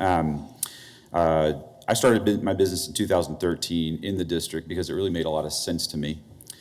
The location was close to my home, and the look and the feel of the space was unique and original to Wichita. And the price was right because it was still early in this process of revitalization. And to me, the district is a bountiful basket of opportunity waiting to be updated and brought back to what it once was. Tons of vacant buildings were available, and they all needed attention. And we were starting a business that traditionally thrived in neighborhoods such as the one that we originally chose, all over the country. When presented with this opportunity to expand 3 years later, we chose to relocate within the district. I feel the community that established around us had a collective trajectory that was moving in the right direction, and I felt that my business and this community needed it. And just a footnote, one of the things that sits on the wall of my business inside of my office is this concept or this idea, the vision that we are here to revitalize the communities that we serve. And so we felt like we were doing our part in that in our neighborhood right across from East High. There's been opposition, of course, even today, that changed the way that things have been. And I recognize that there are other businesses like mine that have been a past generation of innovators for our community. They changed the trajectory of our district and our community 30 years ago, and I'm thankful for that. But now I'm part of that next generation, and it's partly my responsibility for creating and maintaining this trajectory and growing the district that will eventually grow beyond my capacity. And what I can do myself and with my company. I just turned 40, and I expect that when I'm 70, 30 years from today, that I'll be undergoing and watching additional changes that'll happen. Some I may or may not agree with at that point in time, but all in effort to keep this iconic street and district alive and relevant in perpetuity. So I hopefully will continue to be welcoming to those that come after me. And I won't forget today for all that has happened in the last 7 years as I entered this district as a business owner. So that's why I support the bid proposal, and I hope that you do as well. I want to ensure that our collective voices are heard and are represented within the sphere of this city. I believe this process, and I believe that our district will do even better with a formal designation. It provides consistency and more accountability and confidence in the formal process to continue to serve our business owners and the residents that live here. I don't believe that any single operator or owner should have more influence than any other. And even if it means I don't get everything I want, this is how life works. So I encourage you to vote to approve the bid so that the district can continue to represent us with confidence in the structure that's needed to continue to be, for this district to be considered to be the most unique and original area of our city for generations. So thank you. Thank you. There are no questions. Thank you for your testimony. Welcome, sir. Good morning. Good morning, Council. My name is Todd Ramsey, 619 East William, live in District 1, and operate a business also in the Douglas Design District as well. I'm here to speak in favor of this proposal as well. We are not on Douglas, but we are a voluntary member of the Douglas Design District because we believe in the mission of what it's trying to accomplish, is it's trying to rise the tide of the area. We chose to move to the Douglas Design District about 2 years ago. We would have never had that area on our radar, but we really appreciate what the district has done to raise the profile. I own a marketing agency, and I definitely understand that one marketing plan does not fit all businesses, but the point of the marketing plan is not to benefit any one business, but to benefit the district at large. It is not the Douglas Design District's job to make the district great. It really is up to the businesses to help make it great. But if the district does its job well, then more businesses will come there that will help make it great. And that's what this is about. I understand that individual organizations will be impacted from a dollar amount, but I think if we're realistic about the amount, for small businesses, it is $100, which I understand that's real money, but we're not asking for significant investment from all of the partner organizations. I understand there's also frustrations with the way that the process has come about, that the minority has to do the work rather than the majority, but that is the state-approved process. The district has been very diligent about listening and getting feedback and following the approved process. And I think that is really important to emphasize. The last thing I want to emphasize is that this project has the unique challenge or opportunity that it falls under one council member's district. And I would encourage the council to vote along with the councilman as this is his district. And I know Cindy Claycomb has also been involved in the process as well because it's so adjacent to where you operate. But I would really encourage the council to follow the lead of the council member who's been a part of the process rather than voting philosophically or perhaps on just the opinion that you have on this type of program. Thanks. Thank you.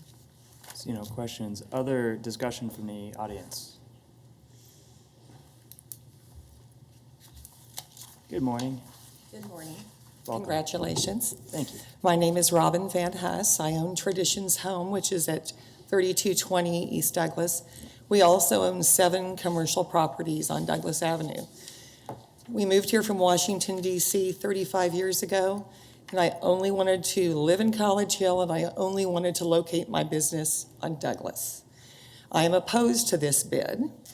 I have, at one time or another, I was member of the Douglas Design District. They do many things, many great things for the community. But we should not be assessing a fee, and in my opinion, a tax on small business in Wichita. We have just had almost a 3,000 job cut from Spirit. I was in Dallas, Texas, and that was all anyone could talk about. How is Wichita going to survive? They're going to survive by bringing new jobs to our community, which I'm hoping the new leadership will help us accomplish. But taxing small business, you're going to take everyone on Douglas who happens to own property or lease a property there. The Douglas Design District should raise their money on their dues and their fees. It is a voluntary membership.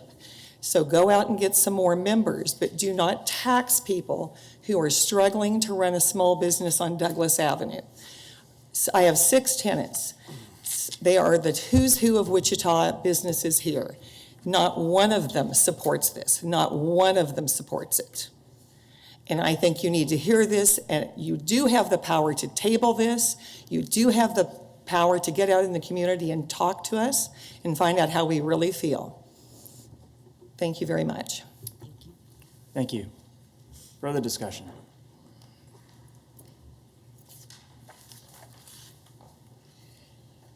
Hi. Welcome. And thank you for having us all here. My name is Monty Stuber.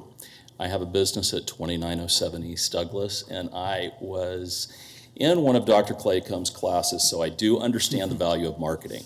To begin with, I was opposed to this. And one of the reasons why I'm opposed to it is because we are creating an opportunity for the Douglas Design District on the back of small business owners. I have 2 properties over in this area and 7 collective. I know what it's like for a small business person to run a business. I know what it's like for them to start out.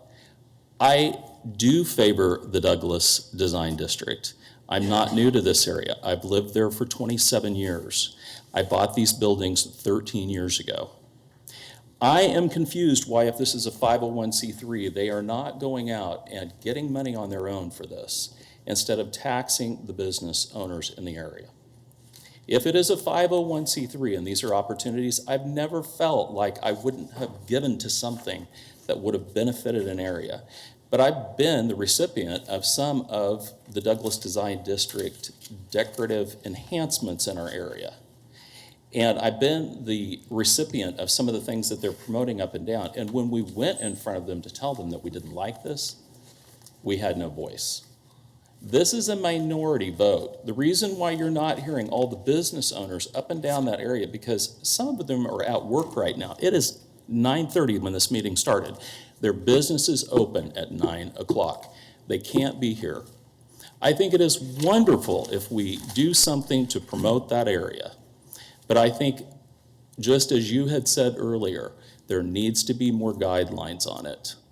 There needs to be more things presented so that each one of those business owners or owners of those business have a vote in this.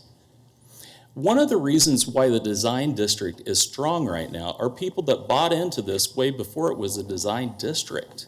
I never had a problem walking up and down the streets of Douglas. I've lived there 30 years. I lived in College Hill and I lived at 103 North Terrace. Before any of this was popular. The reason why this area is popular, don't forget, this is a group of small business owners that are design focused. And like some of the people told you earlier in this conversation, this is not like Bradley Fair. Not all of these people have funds that they can give to an organization like this. Please be advised that this isn't the majority of the people. These are the people in this room right now that have a vested interest of sitting on a board. Many of us had businesses in this area before this was the Douglas Design District. And like Devlin said, there are flaws in this. He's a business owner that's been here too. Robin's a business owner that's been here too. We're all business owners that have been here. And we haven't all benefited directly from the money that the city is putting in these projects. Go look at Douglas and Hillside. It looks vastly different than Douglas and Oliver that has had a fortune spent on it. Or Douglas and Hydraulic that has had a fortune spent on the intersection. We're over in an area that hasn't had a fortune spent on it. I am all about promoting Wichita in total. I am all about promoting an area. But I want you to realize the struggle that small business owners have, and that this is, in effect, a tax on a small business owner. And it's not fair. Ask every single one of these people to cast their vote, because they're going to be casting votes for you. And this is not a fair approach to this. Thank you for your time. Thank you. Further discussion?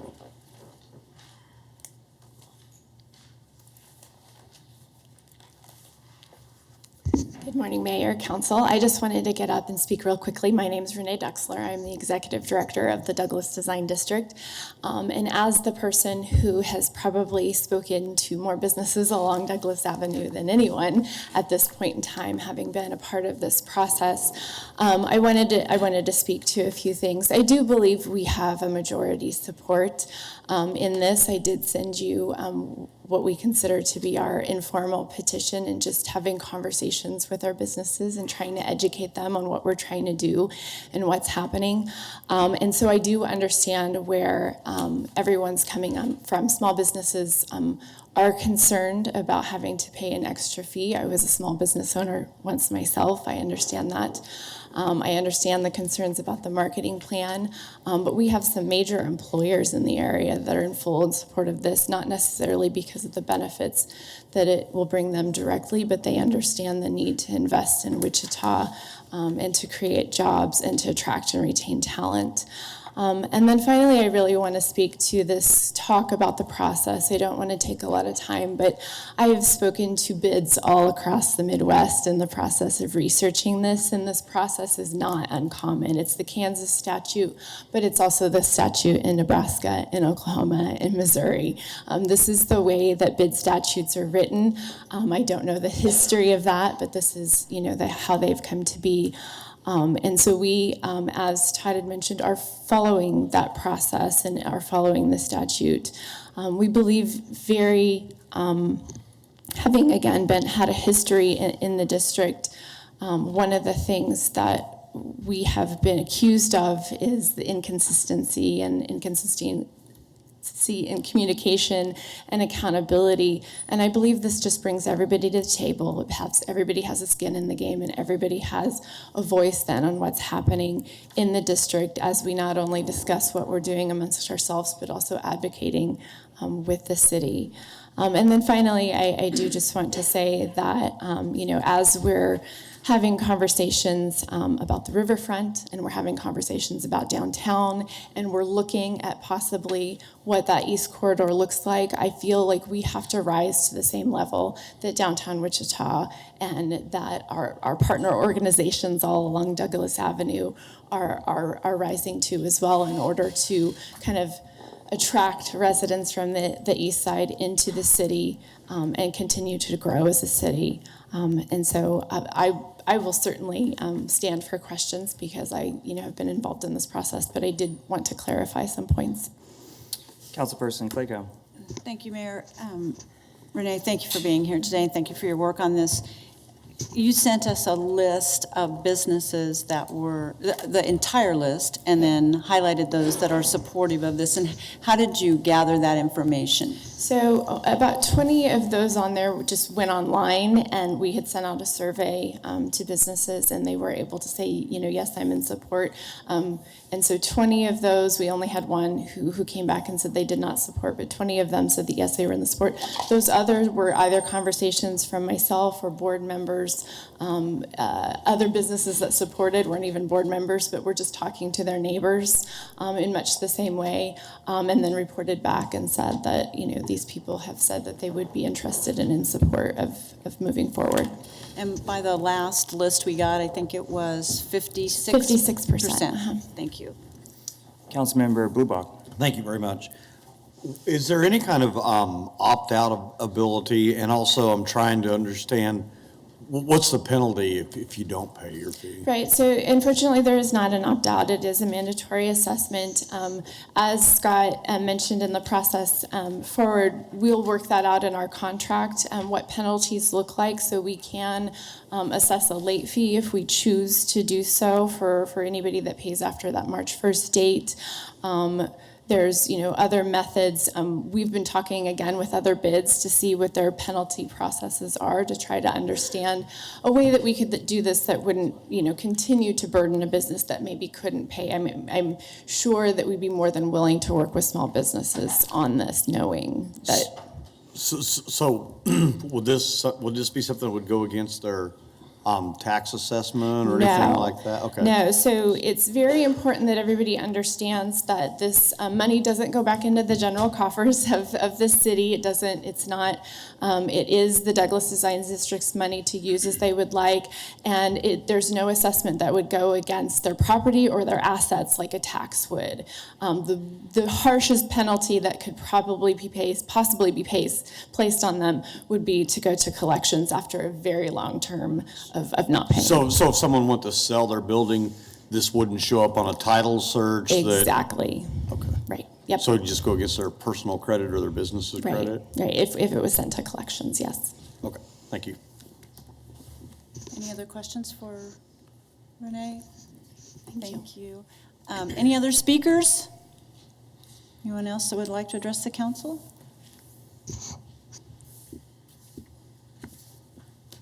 Thank you very much for your time. I'll keep this brief. My name is Coral Donnelly. I live in the district on East Waterman on the 1300 block, and my husband and I own a business in the district as well. So I live, work, and play in this area. I probably spend 80% of my time in the Douglas Design District. And as a lifelong Wichita area resident, I've grown up watching the cityscape change, and that change has me hopeful for the future. I'm 28, and I'm gonna be here a long time. Wichita is my home, my roots are here, and I'm really excited for that future here in Wichita. I am proud to know some of the people that have helped facilitate that change. I've met them in my adulthood, and they've helped shape me into a better person. And it has called in me this urge to help facilitate that change into the future and possibly cement that change and ability for change. I'm here as a DDD resident and, as I mentioned, real estate and business owner in the DDD. Some of my favorite businesses are here, and I've watched this area blossom over the past 7 years that I've lived here. The murals going up, I've got to participate in that as well. And then I feel I have a unique perspective as someone who bikes and walks everywhere and walks to work. And I'm in full support of this bid process as a resident and as a business owner.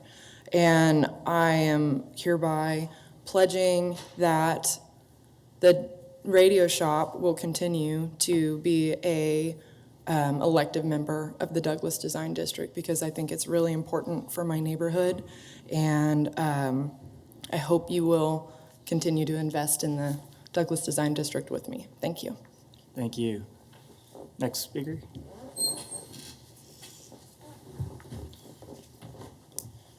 Good morning and welcome. Good morning. Excuse me. Good morning, Council, and welcome, new Mayor. Thank you. I'm excited to be at this point and to be presenting this to you guys today, because this has been a really long process and years of hard work that's gotten us to this point. So it's really exciting. There's been so much walking of the street, knocking on doors, listening, open houses, and a year-long planning committee dedicated just to get us here to this point. I really truly believe that this proposal that is in front of you today offers a valuable new tool to the Wichita community to provide economic development and cultural enhancements. I realize this does not come without opposition.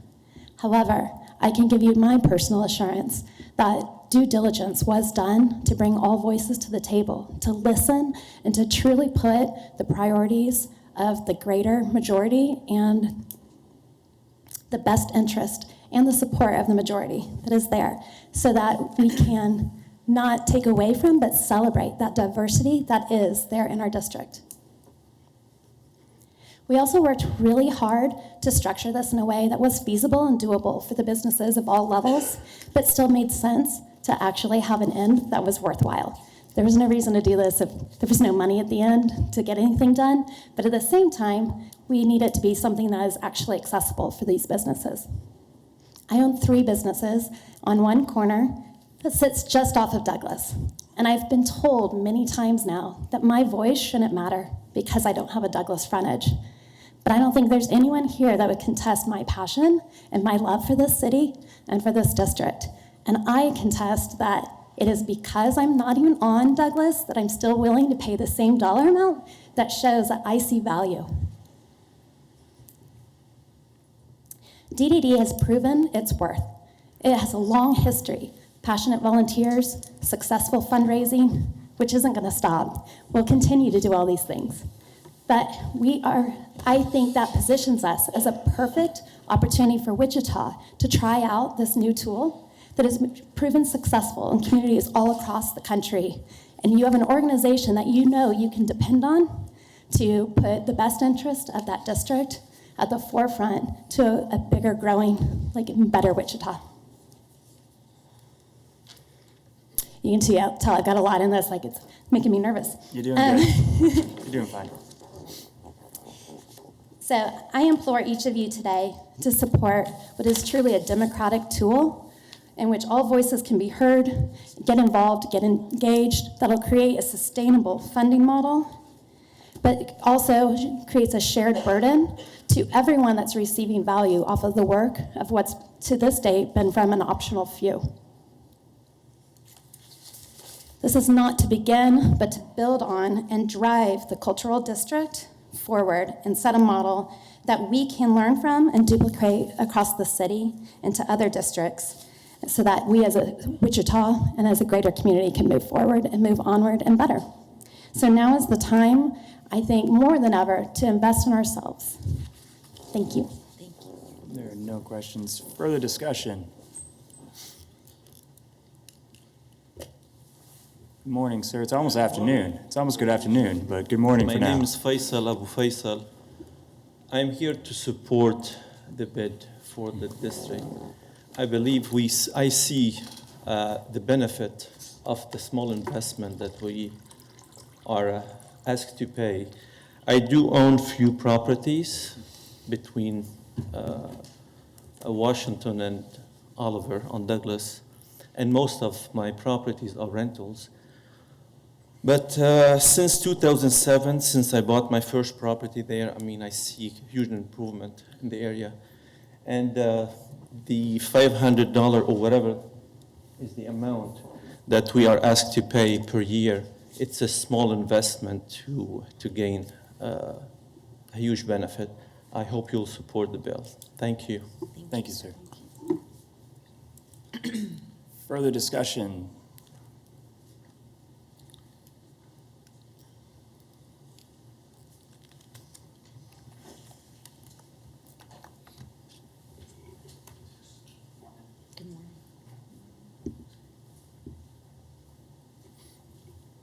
Welcome. Hello, I'm Rick Wesley. We own, this is my business partner, Riz. We own 3 properties on the 1800 block of East Douglas. Over the last 10 years, we have bought 3 properties there. We have actively chosen to not be a part of the district. We don't see the benefit of it for us. We have a tenant in one of our properties. They have also said that they are not interested in being part of it. We believe that it should be voluntarily chosen and at least a democratic process where you can see who wants to be a part of it. And if the majority want to be a part of it, that's fine, we'll pay it. But we don't agree with just a few people choosing for us. Morning. The only thing I just wanted to add was that someone already mentioned there should be an opt-out way of being able to make the decision as far as the small business, whether we want to be a part of it or not. The other point was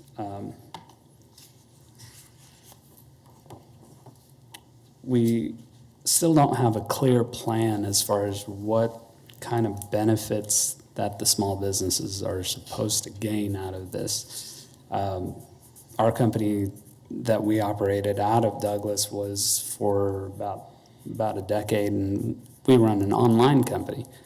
And so we do not have any need for the local presence of walk-in customers and that kind of retail shop. And I think that there are a lot of other businesses that feel the same way that we do, that there's no reason for us to go ahead and pay those kind of taxes if it doesn't show us a direct benefit for the business. And not only that, but while we were reviewing the information that was submitted on the proposal, we also noticed that it says that there are 550 businesses in the district, and 183 will be taxed. Well, a lot of the people who I've heard speaking about this are not even on Douglas. They're not going to be taxed. So the question is why are they not also going to be included in the tax? Perhaps their businesses should also be included in this. Then they could have a say. But if you're not going to be taxed like the other businesses along Douglas, then why would you have a say? It just doesn't make sense to us. And along with that, I also want to point out there are several different avenues to coming down to Douglas. And I don't think it's fair that just because we have frontage on Douglas that we should be the only ones being taxed. By the way, I also want to say, I do appreciate everybody's passion about this. I know there is a tremendous amount of passion. And that's good. That's good. We should be passionate. A lot of people aren't. But, we're passionate, too, about building our small business. We've been working really hard at that. And, hopefully it will continue on. But thank you for your time. Thank you for your testimony.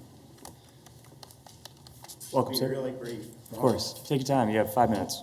I'm Barney Lynn here, and I'm president of Transitions Group. We're at 125 North Mathewson. Abode Venue was one of our businesses that recently closed. We also have Furniture Options and ExecuStay by Oakwood. Those businesses don't have Douglas frontage, but we believe so much in this that We will be part of this, and we will pay whatever fee needs to be assessed. And I want to be real transparent here. Bill Jackson and I go back 50 years. I worked for him at David's. He's my hero. He's my mentor. I love I love his passion, the things that he tries to do to better our community. To me, it comes down to more of a cost versus benefit type situation. And as a leader of our company, who is 100% employee-owned, I try to make decisions that are best for our company. And I totally respect others' point of views. I think there needs to be more of that in the world, people being tolerant of others' point of views.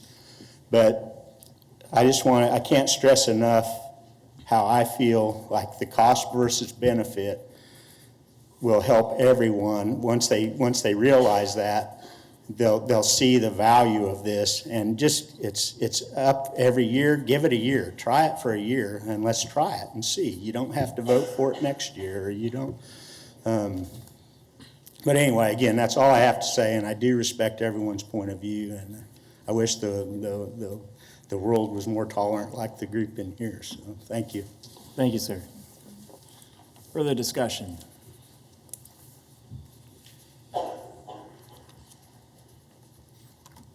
Good morning and welcome. Good morning, I'm Monica Smits, and I own a business at the corner of Oliver and Douglas. It's Aspen Boutique. I also own property there. It's Aspen Plaza. And I just wanted to say that I do support the BID. I've seen I was a founding member on the board, and in the last 12 years, I feel like I've seen huge growth along Douglas Avenue. People compliment constantly. We own property I just mentioned, and every renter that has come to us has mentioned that they are so thrilled with Douglas Design District. And I just want to say that I was a small business owner once too, and that I think the lowest rent or the lowest tax for a small business is $100. $100 a year to make our district look better, to have our city endorse, and to have our city bringing plans and helping us become a better district. I think we've worked really hard, and I do understand and I hear, what they're saying, the ones that are small. But $100 a year, that's a few lunches you can skip, or a few drinks, because you care about the district that you're involved in. When we first started this 12 years ago, it looked blighted. It looked like an industrial area. We still have industrial lighting and industrial curbs. And I agree that corners have looked better. And maybe not every corner is fair.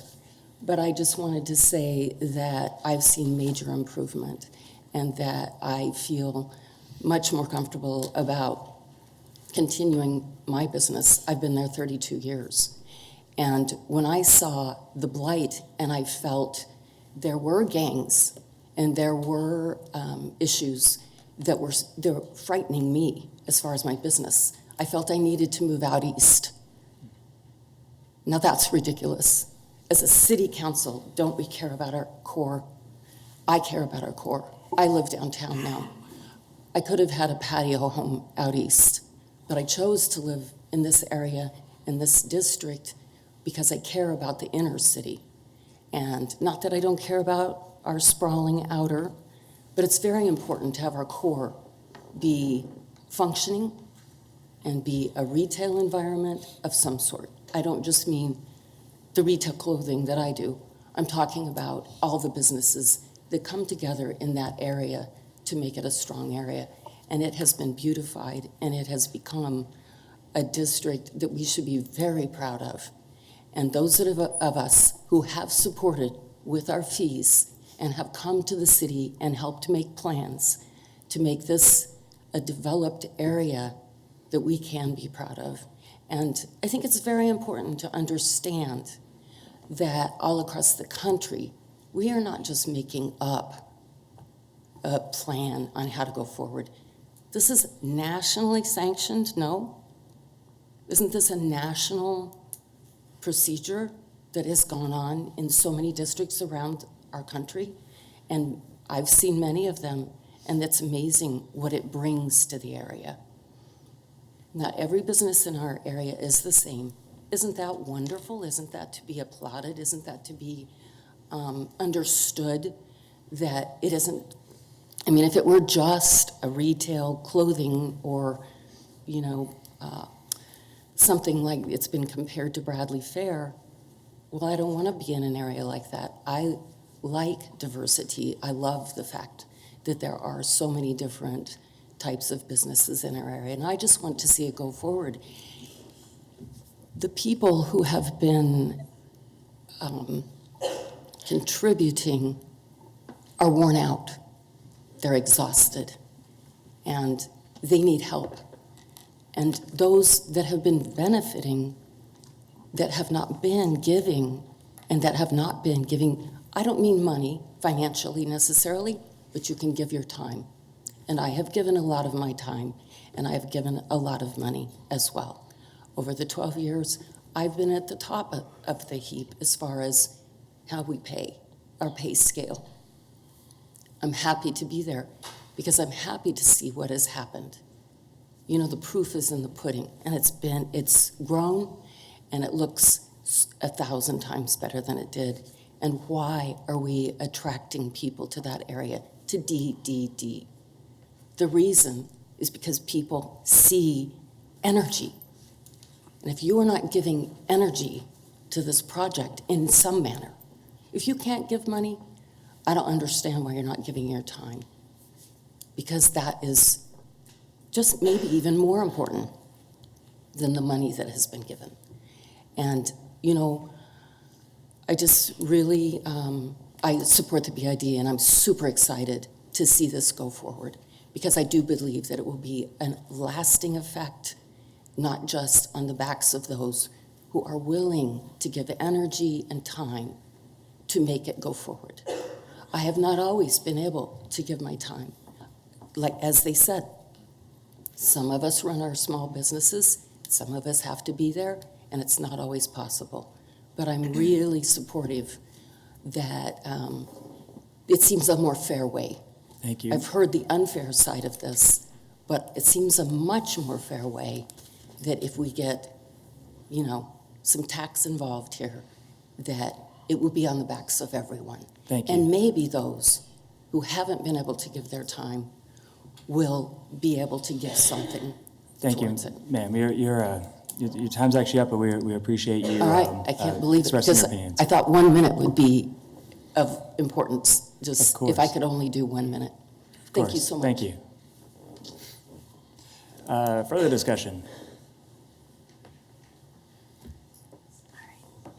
Is that Dion coming down? No? Further discussion? Further discussion? See none, we're going to bring discussion back to the bench. Councilmember Lubog. Thank you very much, Mayor. I think it sounds like, you know, you guys are doing a lot of great things. Renee, I know you've put a lot of work into this.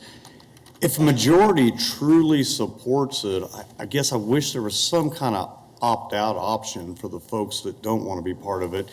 And I look at it kind of like in the residential real estate business, where if you buy a house in an HOA, you know what you're getting into when you purchase that property. You know that there's an HOA in there, but if you have an existing business right in there, and then we come and tell you, hey, we know you've established your business in here, but the rules have changed, and now you've got, I just wish there was some kind of opt-out element on it. But it sounds like, you know, it sounds like no one's against it. It just, some folks just don't want to have their hand forced into it. Further discussion? I'm going to try not to call anyone representative again, so please, it's going to take me at least a week. Councilmember Johnson. Thank you, Mayor. I had a question for Renee real quick, if possible. Chair recognizes Ms. Dexler.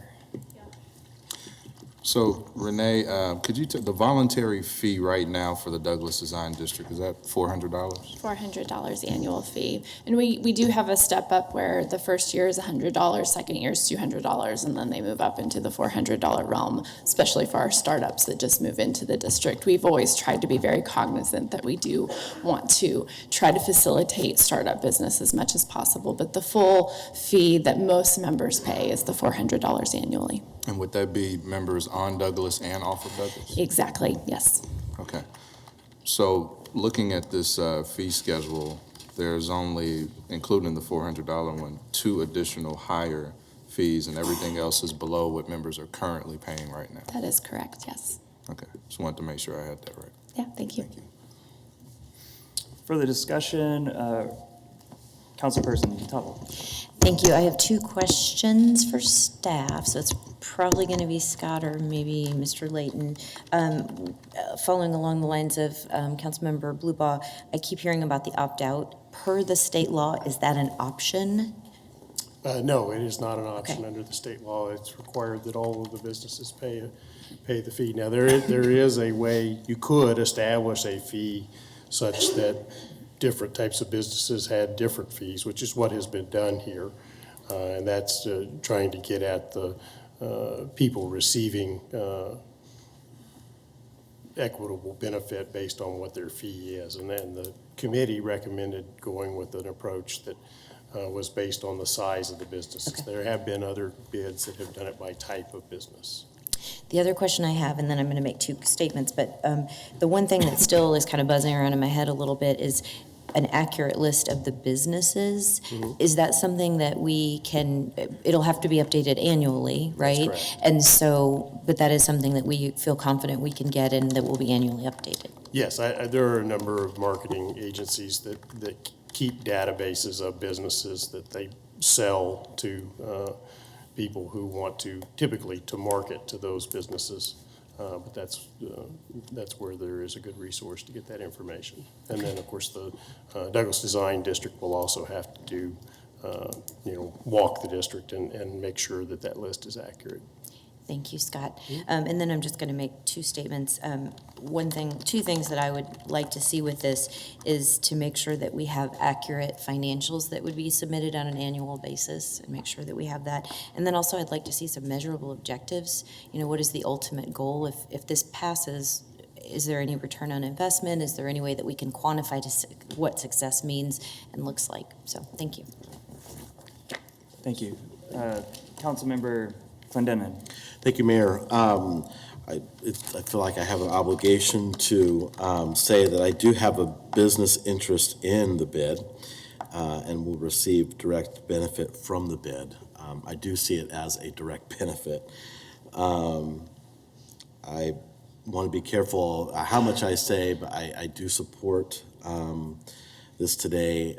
My business I've only owned for, not me, my wife, I should say, has owned for 3 months, and it has been a struggle, but the fee that would be assessed is extremely minimal for the benefit I see that we would get. Mr. Mayor, because of that business interest in the area and the benefit that I would receive, I would be abstaining from this vote today if you are agreeable. Noted. Thank you, Councilmember Fry. Thank you, Mr. Mayor. So first off, I'd like to applaud the volunteers and members of the Douglas Design District. Your efforts over the last few years have been tremendous, and the events and the marketing that you've been putting on, it's a bright, shining light for Wichita. And whatever happens, I hope that continues, either yay or nay on the bid, because it is making a difference in that area of Wichita. And I struggle with the state policy, specifically the protest process and the business versus the property owner. I think it's backwards, the way it's currently written. We'll have to have our friends in Topeka take care of that. But my overriding concern is the transparency and accountability. We've seen this with the Schmid and the T-bid. We do not have control over that as much as we'd like, even though we're the elected bodies. And so I have a tremendous concern on that. But bottom line, the biggest thing for me is the voluntary free market that has been very successful versus the government mandate that this would force on businesses. And so that's my biggest struggle. I counted the numbers here, and we're at 14 to 8, yay versus nay. It sounds like it's a very split. I'd hope we could maybe take some of these issues and continue to work on it, maybe get it to a fairer, more balanced approach. But as it is today, I can't support the effort. So thank you all. Vice Mayor Clayco. Thank you, Mayor. So I sat on the planning committee, and I know that the planning committee took their work seriously, so I appreciate all those folks that served on there, and I want to thank all the people that are here today, both in support and non-support. I know that this planning committee did a lot of outreach. They studied a lot of options. They studied a lot of models from this region. They very carefully followed the state process. And one thing that we learned is that not only customers benefit from locating in a bid, shopping at businesses that are located in a bid, but even employees. So people that were on the planning committee who didn't have a retail presence said that they're located in the district because their employees like being located there and benefiting from that. So I've seen support from businesses in the emails I've received. I know we had, support and non-support today. I'd say in the many emails that I've received, those were people that couldn't necessarily be here today, but overwhelming support for the bid. And we have a list of supporters. I know it is more than majority. I also have seen the value of the SHMID, the Self-Supporting Municipal Improvement District in downtown, and what that has done. And that is a property owner's SHMID, and so that's how that's assessed. But I've seen the value of that and what that's done to our downtown and the things that people have talked about in terms of our downtown today. Those have been possible because of the SHMID. I don't think the voluntary basis is sustainable. So I will be in support of this bid today. Other discussion from the bench? See none at this time. I do want to just thank the conferees in the audience for going easy on me for my first day. It seems like there's a lot of discussion with this, and it was a very well-informed civic discussion. So with that, there are no motions. Chair recognizes the council member from District 1, Councilmember Johnson. Thank you, Mayor. Scott, real quick, one question for you. On, just to clarify again, there are 2 opportunities before this takes effect in January for a majority of businesses to get a petition and deny this, right? That's correct, yes, sir. Okay. Thank you, Scott. Scott, while you're up there, is there opportunities to address some of these concerns in the future and make adjustments to the pending ordinance? Yes, the ordinance, in fact, could be, the ordinance establishing the bid also could be amended, and the structure and the fee structure can be changed. And in fact, a lot of the research that was done of other bids, they have made those changes in their term as the, organization evolves and the services that are needed are better understood from the members. So as we move forward, if there's any unintended consequences, if this was to pass, or undue hardship, then we could revisit the issue and amend appropriately. That's correct. Really 2 ways. You could amend the ordinance that establishes the structure of the bid, and each year you have the ability to adopt a budget that levies the fee and sets the kind of performance metrics that you'd be looking for from the organization. Very good. Thank you. Further discussion? I don't have anyone's name on my fancy tablet. Therefore, we could entertain a motion on what to do with this ordinance. Before I make my motion, I did want to address that. I know that over the years, I appreciate you all being here. I think I frustrated Renee and Janelle on a number of times on slowing this process down and looking at the bid and the streetscape. And through the process of the streetscape, we found a way to turn some no's into working together and finding a solution that works for the betterment of everyone and the betterment of Wichita on Douglas. To that point, I know earlier a speaker had talked about waiting on this, and we definitely did. And I'm glad that we did, because we were able to have Vice Mayor Claycomb join us and I think get a better product out of that. And in my annoying of Renee, I continued during those meetings to talk about engagement and reaching out, and Renee did do that and get out there along with Scott and staff, and this again was a long process. Will it ever be perfect? Maybe not, but we are taking steps in the direction that I think is going to be a benefit to our city and Douglas, and even those businesses that don't personally see a benefit. I think these improvements could show that benefit later on through increased traffic, a better district, and all of the wonderful artwork we're seeing. I know that's going to continue. They've done a great job of raising money on their own, and this is another way to support that effort in a way that I think is more permanent and allows them to continue to grow. So with that, and having the email from Renee and showing 117 businesses in support of this effort, I think we have an opportunity now to put it out there. And as Scott said, there are two opportunities. If a majority of businesses really don't like this, don't see benefit, have conversations with Douglas Design District, and again, don't like the final product, they have an opportunity twice to make this not happen. So with that, I would move, Mr. Mayor, that we close the public hearing, appoint the 14 initial board members of the Business Improvement District Advisory Board as recommended by the Planning Committee, place the ordinance establishing a Business Improvement District for the Douglas Design District on first reading, authorize the necessary signatures, and instruct the city clerk to publish the ordinance after approval on second reading. I would second the motion.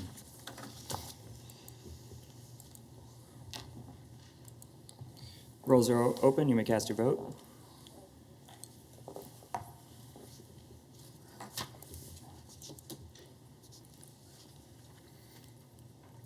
It appears the motion has passed with 4 yeas, 2 nays, 1 abstain. The motion passes. Thank you. Madam Clerk.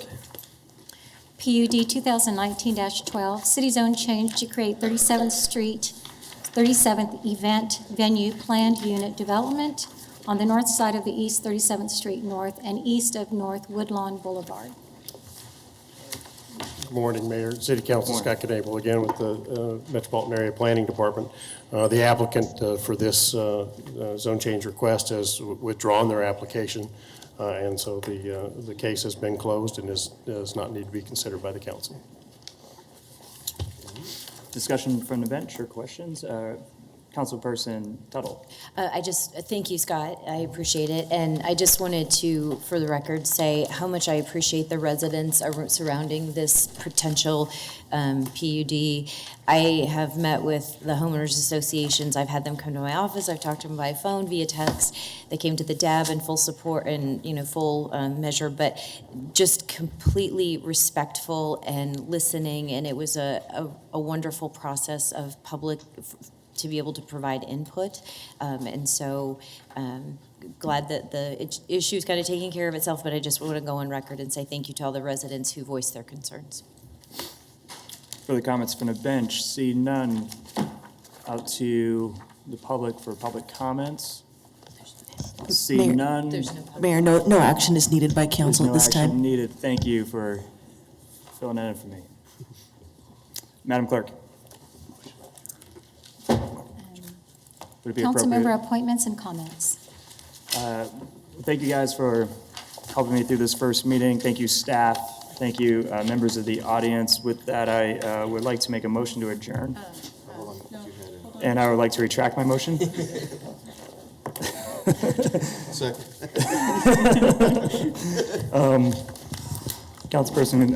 Vice Mayor Claycomb. Thank you, Mayor. I just wanted to thank my colleagues today for their votes for Vice Mayor. I will take this job very seriously, and I appreciate that, and I welcome you, Mayor, to our body, and I congratulate my 3 colleagues that were sworn in last night, so thank you. Thank you. Much appreciated. Any more discussion from the bench? See none, I will slowly make a motion to adjourn. Second. All in favor? We don't do voice votes here, do we? No. All right. The vote is unanimous. Motion passes. We are adjourned. Thank you all. If you do.